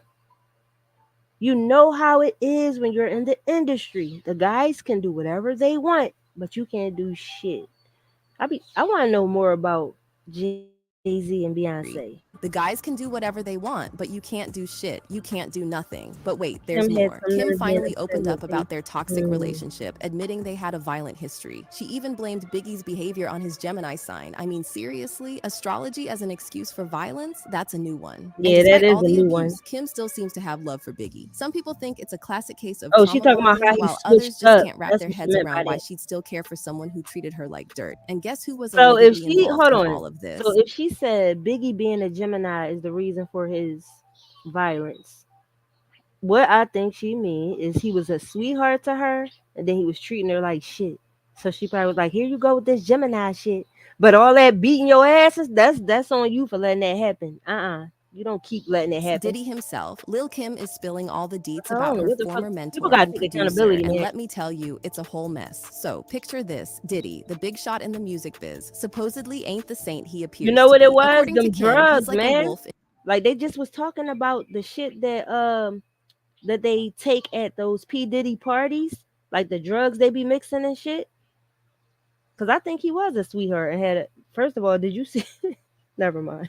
In sheep's clothing, preying on I think he vulnerable was a women trying sweetheart. to make it big. She's been keeping quiet about it for ages, but now she's unleashing the truth. She's straight up calling Diddy someone who exploits his power and influence to manipulate and mistreat women in the industry. It's beyond gross. And get this, she's got receipts claiming she's seen it go down firsthand, time and time again. But wait, it gets worse. Kim's spilling the tea about this one incident that'll make your blood boil. There's this dancer just trying to chase her Make your dreams when Diddy blue starts boil. creeping on her, These not just AIs, flirting, but man, straight up harassing her. And they when go she too shuts him far. down, he loses it. At the end of the day, like, Puffy is Puffy. He will never, I mean, you know, it's all about what he can do, what he can give to people. That's it. Puffy is, it's all about That himself a kills lot and of crack times. is According to Kim, crazy. Diddy goes from 0 to 100 real quick, throwing around threats and Hell, insults like it's nobody's business. He even corners the poor girl backstage, yeah, unleashing his right. rage on her. Can you imagine the terror she must have felt? And it ain't just Kim speaking out. Miss Jones spilled the tea too, revealing how Diddy threatened her on live radio, talking about putting her in a trunk. What? Every What time the I hell? blowing up my house or my car or anything like Good that. night! Oh, I don't. Because I don't. He already threatened to put me in the trunk of a car. Yeah, he tripping. What? And it's on tape. You know when we take you back in the room to do commercials? After you do an interview on the radio, and we take you in the back. And he Oh, didn't they know recorded it. that the Oh tape was running. shit. And if I hadn't heard it, Oh, he said it live on I air. wouldn't have believed it. But Kim Oh swooped in nah. like a hero, telling Diddy to back off and leave Jones alone. And Little Kim said, "Leave Jonesy alone. Jonesy don't hurt nobody. Stop." Yeah. Mm-mm. You said me. You're my hero. Yep. But here's the kicker. Kim says this ain't just a one-off thing. Nope, according to her, this is Diddy's MO, treating women like objects he can own and exploit. It's a twisted mindset that's gotta go. And Lil Kim I guess hasn't been treating shy men the about same calling way, out huh? Diddy. Ain't he the one that said if you can get a man to go down on you, you can get him to do anything? Come on, man. That guy is This isn't the first time she's aired out their dirty laundry. too much. There's this old clip making the rounds where she's spilling all the tea, revealing how Diddy basically cut her off when she was locked up. Not a single letter, not even a visit, nothing. Lil Kim felt completely betrayed, especially since she thought they were tight after Biggie's passing. But it turns out he didn't see her as family anymore. I rolled with Puffy to the bitter end, and still would have. Look, what happened? Puffy never came to see me in prison, not one time. He didn't write me a letter. He didn't say, here's a number for Kim to call. Not one time. After all the history that we have, not one time. But just the fact that he didn't even. Why do you keep doing that? Why you keep? Oh, why you keep doing this? You gotta stop. Look at him brushing his teeth. Adding insult to injury, Diddy began getting cozy with Lil Kim's arch rival, Nicki Minaj. Lil Kim felt like she was being sidelined for the new kid on the block. She didn't hold back when she took the stage in Baltimore, calling out Diddy and saying he should be ashamed of himself for not having her back. In my Baltimore show, Poppy, you should be ashamed of yourself. Because at the end of the day, if you're going to rock with anybody that hard, you should be rocking with me that hard. If you're going to rock with anybody that hard, you know what I mean? And you can never make another Big and Kim. That's not going to happen. It's never going to happen. I don't think they ever tried to make another Nicki one. Minaj comparison. Kim's the OG. And it seemed when you was coming at Nicki, you was, just being bitter and disgruntled. You seemed like the old Charlamagne was trying to get under her skin. Tricky chick. I remember that. Why you wrong, and let me tell you why you dead wrong. You're dead wrong. Kim claims Diddy was straight up grooming Nicki Minaj to be her replacement. Like he was using Nicki to overshadow everything Kim had worked for. Imagine pouring your heart and soul into building something only for your mentor to ditch you for the next shiny thing. Lil Kim's a legend, an icon. There ain't nobody out there who can fill her shoes. Picture this. Lil Kim's frustration must have been through the roof when Diddy failed to show her the love and recognition she I heard Diddy said she should have left her nose alone and he would have still supported her. But I don't know how true that is, so I'm just going to say allegedly. Come on, man. rightfully deserved after she got out of jail. Miami, and he put me in the studio. I would be in New York, and we'd be working. We were constantly talking. Baby said to me, "Hey, Charlamagne tried to piss her off a few times about But hold Nicki. up, it gets even more twisted. Used to Diddy be on thought it was a Nicki. good idea to address Kim's reaction in an interview, but all he did was pour gasoline on Yo, the he used to fire. be on Nicki. Kim is It's talking heavy, crazy out of the okay? side of the mouth. What is up with Kimberly Jones right now? Then when he wasn't on her She's dick, talking mad. She is he mad stopped at the fucking with world. him. The and moment she he is hopped mad off. at you, All he Puff. was trying What to do do you have was to say to breathe. address this? You can't keep somebody in your throat that long. So as soon as Charlamagne tried to breathe, Nicki was like, "Fuck you, I don't fuck with you. I want to say I ain't love coming back Lil' up there no Kim, more." man. I love Lil Kim, and I'm sorry that she's mad. Brother I never Love on would've drugs thought right by, now. Look at me him. working with another artist Allegedly. that she would, take it, the wrong way. But if she's taking it the wrong It way, could sound like you on morphine it or ain't some meant shit. like that. You know what I'm saying? It's just Would that be wrong. Nicki's never did anything to her. Nicki never pay her homage. See him? Look at him scratching trying to and shit. swag or jack or say nothing negative about her. And I just think that Kim, needs to just understand that Look how Nicki that as girl. a whole, Who is that right there? is Watching his has always every been word like respectful that. of her. And Nicki's not trying to be her. So we riding with Nicki and we still riding with Kim. You know what I'm saying? We love and respect the days that I'm like, is she gonna blink? with little Kim. Oh, my bad, And, Sab. it Oh ain't, shit. it ain't no beef, but Kim is I'm gonna be an just saying, MC. like, And them MCs, people want when you they to coming be back on out, they dick a lot like of times they like to 100% of the time or not at all. talk crazy and do what they do. But And he at was the end of the overdoing day, it with everybody Nicki. respects, Like, everybody respects little that Kim shit started for coming being off the fake. queen bee. He basically brushed off any need for an apology Right? and told Lil Kim to stop acting crazy. That I had with her, and I ain't gonna make no apologies for working with Nicki Minaj. You know what I'm He saying? claimed he never thought Kim would take issue with him working Dirty with another money. artist, but if she's mad, it's her problem. Talk about shifting the blame. And then he had the nerve to defend Nicki, saying she never did anything to harm Kim and wasn't trying to copy her style or throw shade. Well, let me tell you, Lil Kim wasn't about to let that slide. She went full throttle in an interview with Atlanta radio host Ryan Cameron, where she laid bare how Diddy had betrayed her. Baby tried to reach out 100 times, Puffy tried to reach out, but I feel like both of those two were a big major part of the problem. So it was really nothing to talk about. As far as Puffy, I feel it was very disrespectful because being with Puffy for so long, I remember plenty of times when I said something that may have been offensive about somebody, and Puffy, back in the day, he wouldn't let any of those records go out. As a matter of fact, he would say, no, you got to change that. You can't say Wow. this. Especially if it was about somebody he had a relationship or was getting money with, he wouldn't let that ride like that. So that's what bothered me. Now he's sitting there saying So she she's couldn't mad even say because what I she wanted wanted. to work with another female. Hold Come on. on, how preposterous is that? Little Kim of Rookie? How preposterous is that? But yeah, damn, you in there censoring what people can say on their records, boy. How many females has he worked with that I was cool with or didn't have a problem with? So his answer didn't make any sense to me. Lil' Kim wasn't vibing with Diddy, especially when it came to that movie about Biggie. She felt like she got a raw deal in the portrayal department, not having any say in how she was represented. According to Kim, Diddy had her portrayed as nothing more than a talentless tag-along who rode Biggie's coattails to fame. Can you Oh, imagine hell watching a major no. motion picture drag your name through the mud, Well, her painting hair you look as real some cute kind right of there. one-dimensional stereotype? Kim poured her Between heart out, puffs. talking about how painful it was to see her hard work and talent discredited on the big screen. And what's worse, she claims she wasn't even given a chance to tell her side of the story. And she Instead, woke up Diddy and went to the allegedly interview. let the false narrative play out unchecked, destroying Kim's image and credibility as an artist. I wanted to ask you about the movie Notorious B.I.G. So She destroyed her own image. Your story played a huge role in that. Did you have a lot of interaction with the, with the executive producers and just the script writing, et cetera, et cetera? Did they involve you in that process, No. or did you watch it like, okay, wow, I didn't know that happened, and I didn't know that happened, I didn't know that happened? Like, how involved were you in that? Well, People always want to know that. I'm going to touch on this briefly because I think everybody already knows my answer to this, but I hated everything about that movie.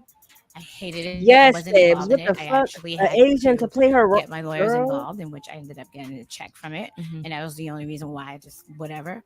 But She was like, "Go ahead, do the movie. I'ma sue y'all."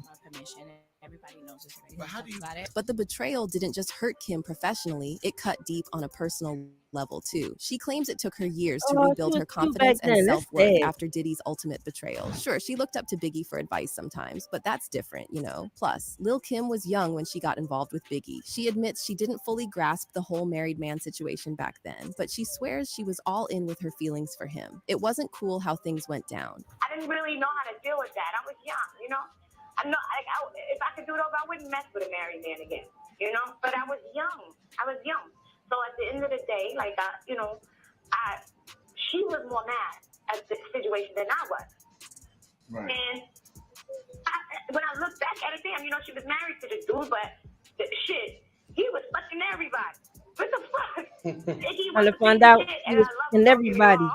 But he was beating shit sometimes, but that's my baby. I love him. And get this, not only was Diddy allegedly mistreating women left and right, but he was also sabotaging careers out of pure jealousy. Like when Lil' Kim started blowing up bigger than he could handle, he did everything in his power to keep her down. It's like he couldn't stand the idea of a woman outshining him. Remember that time she had the chance to collab with Michael Jackson Oh himself? yeah, Diana Royce he jumped in the middle of that. Michael Jackson. I knew you were going to say Michael Jackson. Those are the only two people in the world that I ever wanted to just What the go fuck and be kind a of song fan could she make with and, like, Michael fan Jackson out. though? Come on, Although let's I be did for go real. front row with Rihanna because Real shit though, y'all. Come on. That's kind of like something they probably had to stop.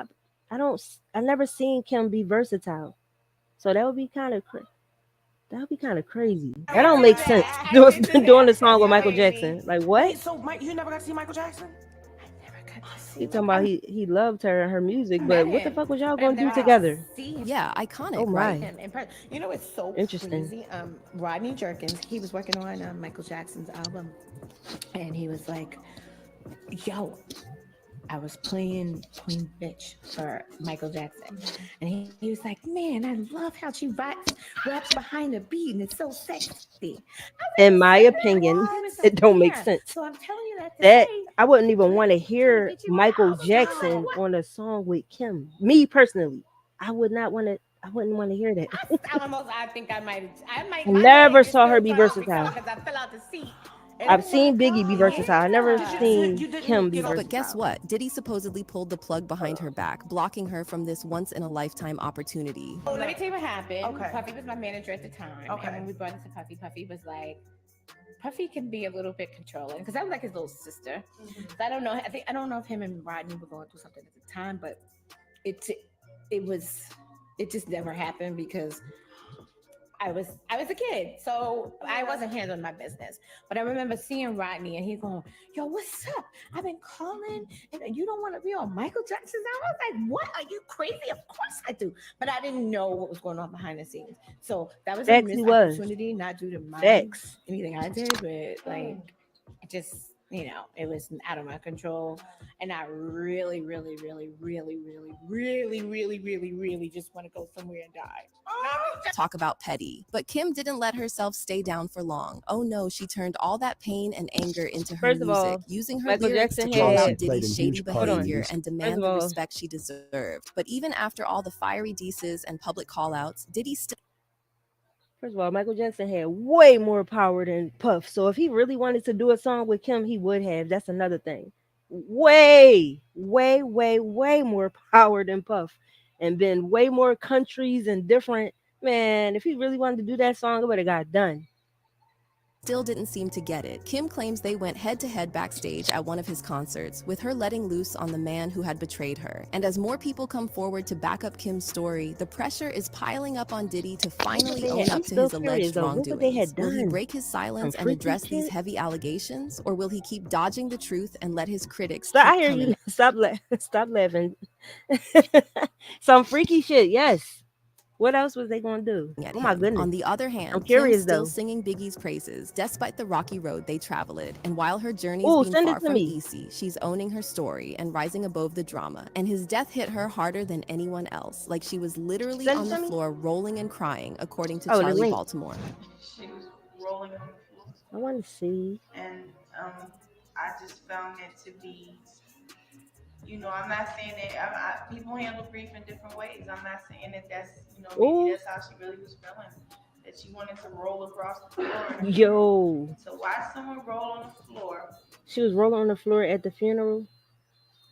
in a funeral, a crowded funeral, where this man's wife is standing in front of the funeral, of the congregation, singing her heart out, and showing her appreciation, her love to, her children's father, whether they were together or not.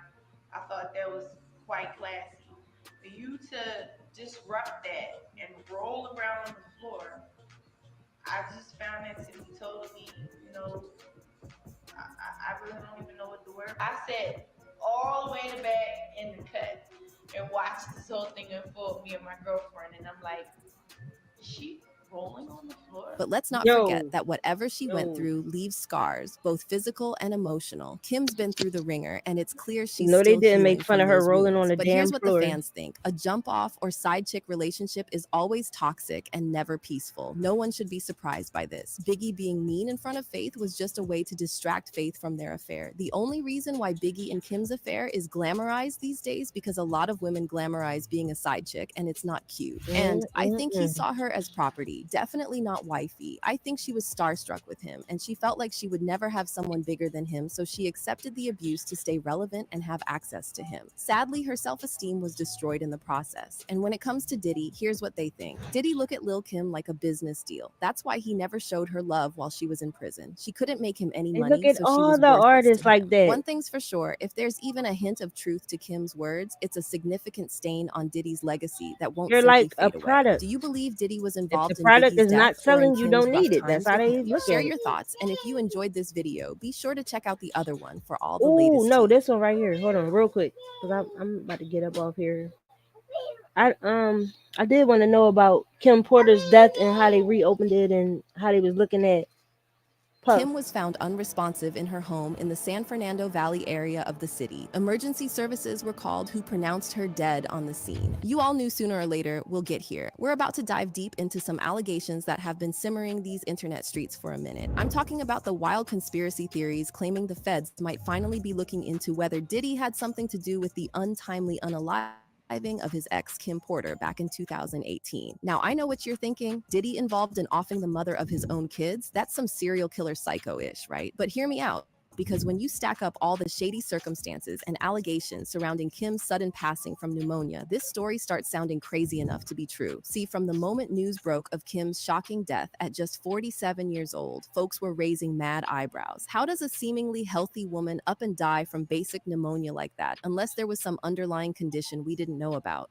Kim died from pneumonia, but there's the first coroner's report that said that she died. It was ruled a homicide, and they found toxins in her body to prove that she had been poisoned. They have poisons that create heart attack and pneumonia-like symptoms. Kim, like Tim, Pac more than he liked Puff. But she couldn't have Pac. And Pac didn't have the money that Puff had. Well, according to some spicy theories, there was definitely something much more sinister going on behind the scenes. Something potentially involving her ex Diddy and his long history of blocking the closest people to him from spilling his dirty secrets. The first major red flag came from Kim's ex-husband, Al B. Sure, who basically went on a social media rampage, insinuating there was foul play involved in her unexpected death. We're talking vague tweeting about how Kim didn't just check out over pneumonia and how she had been running a marathon from someone powerful before the end. Ominous stuff, right? But it got even crazier when Al B ended up in the hospital fighting for his life shortly after, leading folks to wonder if he got for running his mouth a little too much about Diddy's alleged hand in Kim's demise. Kim Porter was working on a book before she died, and Al B. Sure was working on the documentary of his life. And then he goes into a coma. The only two left are Puffy and Al almost. Speaking of Puffy and his Lil Modelizer ways, another major piece of this sordid conspiracy pie comes from Kim's super tight BFF Kimora Lee. Back in the day, she was supposedly adamant about reopening the investigation into her bestie's death because her gut feeling told her Diddy was behind it all along. This is an AI. Bigger than life, Sips. kind of, you know, powerhouse, and so he just kind of turns and manipulates the press and people and to believe, you know, anything like gaslighting, you know, like. I mean, if one of Kim's closest confidants was that convinced of Puffy's potential involvement, surely she had to be sitting on some serious tea to back up that suspicion, right? The kind of piping hot tea that would completely demolish Diddy's entire rap mogul persona if it ever got out to the public. He was with every chick, every dude, whoever he wanted to be with, you know, when Kim was alive. Well, according to the rumor mill, that's exactly what Kim might have been sitting on before her untimely demise. A full-blown bombshell tell-all book that would have exposed all of Diddy's dirty laundry from over the Stop trying to decades. tickle my feet. You better stop trying to tickle my feet, girl. You better stop. When they were I fighting, want some tickle. you know, and You better ripped stop. his whole wrist up. That's You better what stop helped tickling. Puff- I'm gonna that's tickle your underarms then. That's how Puff got on drugs. You understand? Those I'm gonna tickle your underarms then. because Kim wasn't taking it from him. You stop it. That's what it seems to me. He's living with a lot of regret. Bro, come Hey. on, stop the bull. Man, he got you fooled too, huh? You understand? Kim know all his deepest secrets. You understand? Kim knew why he was using the. I know. Must be my feet. They're gonna tell me to stop it. Kim probably told all that book. You understand? That up and got missing the day she died. Why would she You tell understand him? what I'm saying? He was with every chick, every dude, whoever he wanted to be with. You know, when Kim was alive, praying with them, doing whatever he had to do. Praying with to him be is with crazy. them. He knew Kim Porter. Is it true that Diddy broke her nose? Bust her nose, man. Damn, don't nobody care about talking now. You know, but it was all, you know,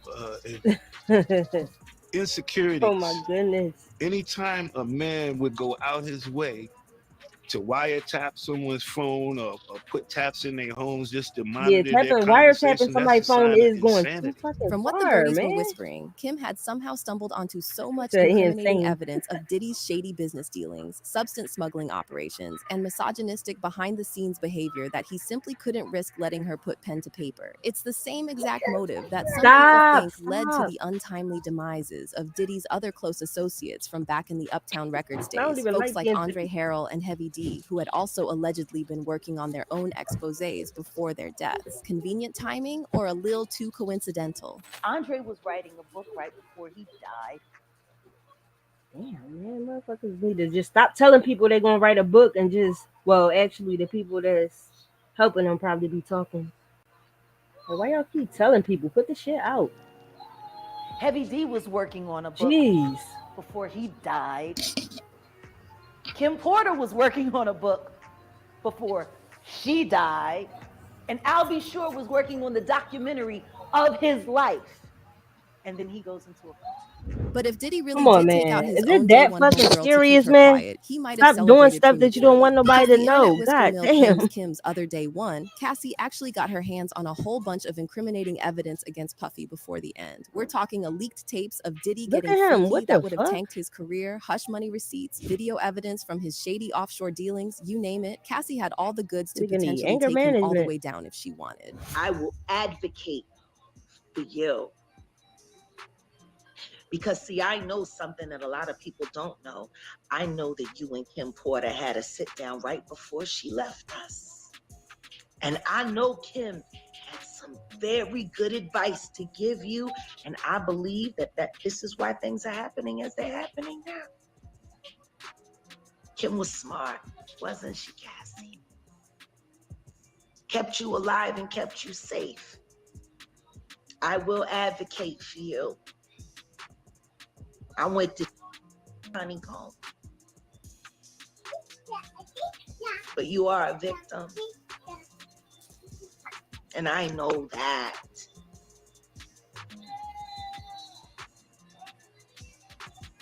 Congratulations on surviving and congratulations on standing up. It was the same thing Kim was going through. The same thing, bro. Kim was going through the same thing. The beatings, you know what I'm saying? That's Kim's book. Then you hear about the fact that he broke Kim's nose on a yacht? Wow, I ain't hear about that.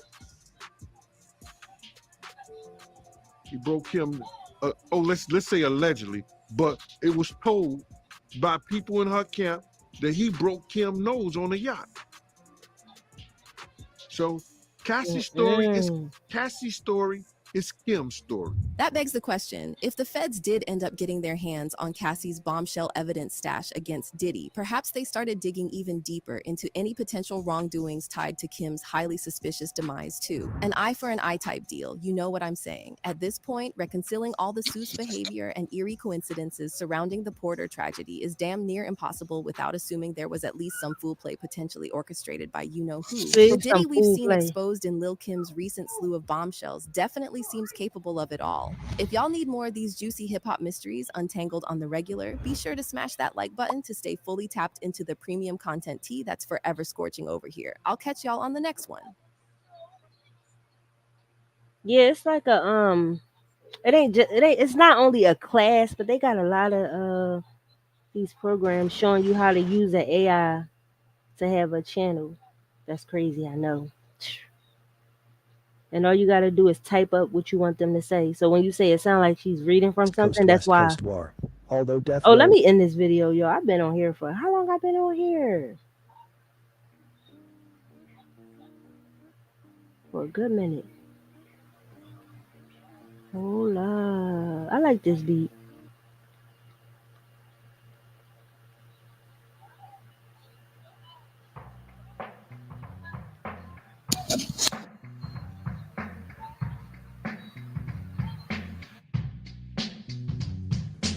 All is blue inside my blood, I must be a crip. When you generate enough money, don't abandon the ship. Don't just up and advantage, nigga, on the planet we live. She put double hands on my dick and eat a cannibal shit. I'm a fan of R-rated videos and radio hits. I don't got time for this bullshit, my confidence bad. I make your confidence sad whenever I stop by. Buy from Miss Symbols, Kim trailing all up in the sky. You never notice at first glance the devil says hi, and then your soul says bye. But fuck you, long as you high, and don't nobody give a fuck about no, I can't say that. The Anunnaki, the 9/11, I can't say that. The same reason I made the song. The same reason when the bodies hit the floor, we don't bring alarm. And self-harm is a serious thing. Curious George from a chandelier, the monkey can swing. Balenciaga, Gucci, Fendi, Prada. Balenciaga, Gucci, Fendi, Prada. Balenciaga, Gucci, Fendi, Prada. Balenciaga, Gucci, Fendi, Prada. Part of the reason I don't give a shit anymore. I got my hands on my dick, I swing it around like it was a sword. I know you mad as a bitch and I'm madder than you, that's for sure. What you wanna do? You wanna rumble or something? And I always keep my dogs with me, that's right. We off the leash, nigga, we all crazy. Hold on. Yeah, I think that's done right there. But come over here, let's show them why we the ones to fear.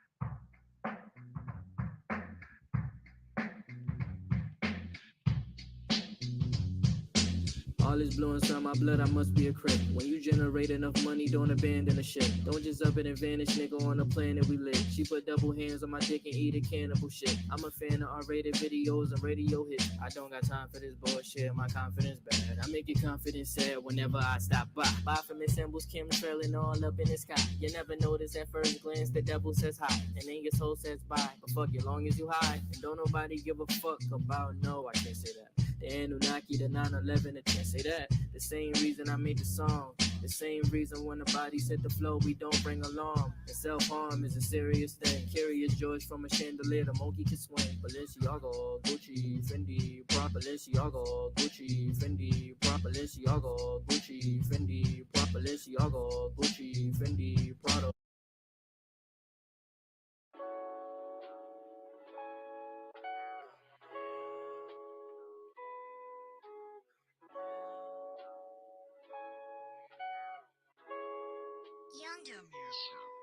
Come here, coming in now, baby, it's 12 o'clock and I'm ready for top. Got my feelings on lock, I ain't feeling so hot, this is not what I want.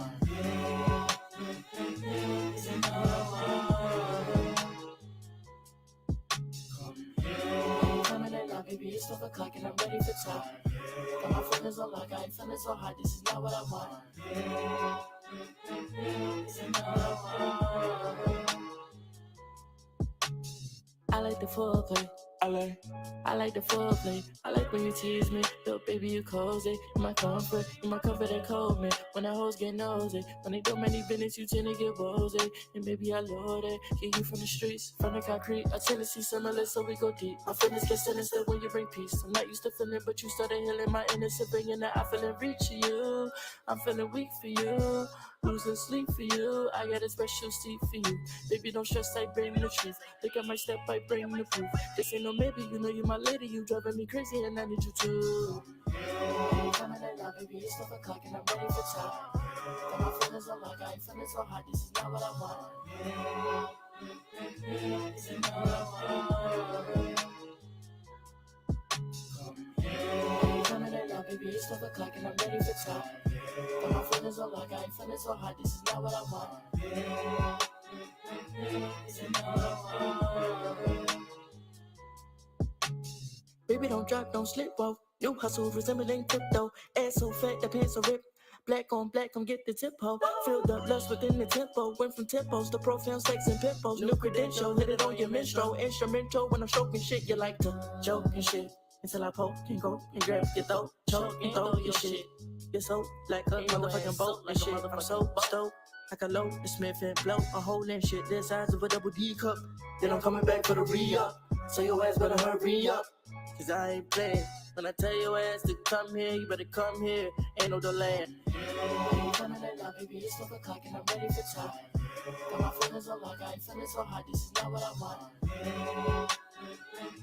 This is not what I want. Coming in now, baby, it's 12 o'clock and I'm ready for top. Got my feelings on lock, I ain't feeling so hot. This is not what I want. This is not what I want. I'm on your mind, reading the signs, baby, this is weakness. I like to bleed, suffer with me, selfish in every way. Focus on goals, nowhere to go. Told you to leave me straight. So when it's time, don't say I lied. That's what the prophecy said.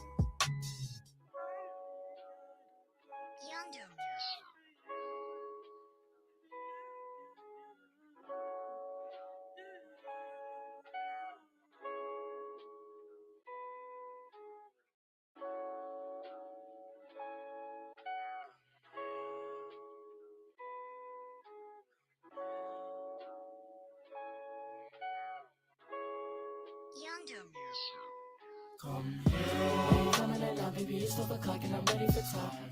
Got my feelings on lock, I ain't feeling so hot. This is not what I want.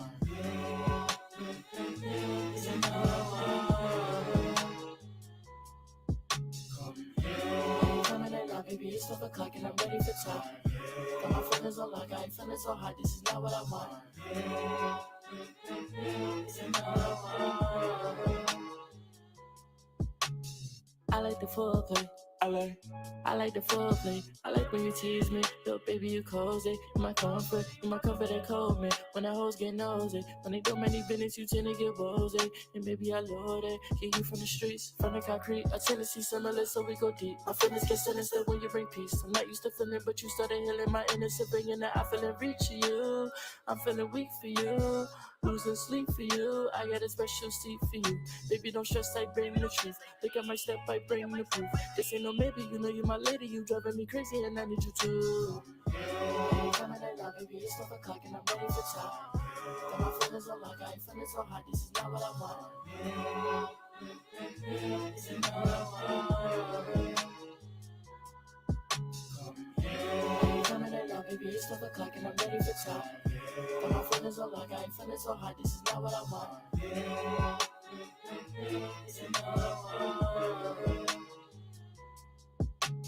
Baby, don't drop, don't slip, whoa. New hustle resembling crypto. Ass so fat, the pants are ripped. Black on black, come get the tempo. Filled up lust within the tempo. Went from tempos to profound sex and pimples. New credential, hit it on your minstrel. Instrumental when I'm stroking shit. You like to joke and shit. Until I poke and go and grab your throat. Choke and throw your shit. You're so like a motherfucking boat and shit. I'm so stoked. Like I load the Smith and blow a hole in shit. The size of a double D cup. Then I'm coming back for the re-up. So your ass better hurry up. Cause I ain't playing. When I tell your ass to come here, you better come here. Ain't no delaying. Hey, coming in now, baby, it's 12 o'clock and I'm ready for time. Got my feelings on lock, I ain't feeling so hot. This is not what I want. This is not what I want. Hey, coming in now, baby, it's 12 o'clock and I'm ready for time. Got my feelings on lock, I ain't feeling so hot. This is not what I want. This is not what I want. I'm on your mind, reading the signs, baby, this is what it is. I like to please, suffer with me, selfish in every way. Focus on goals, nowhere to go, told you to leave me astray. So when it's time, don't say I lied, that's what the prophecy say.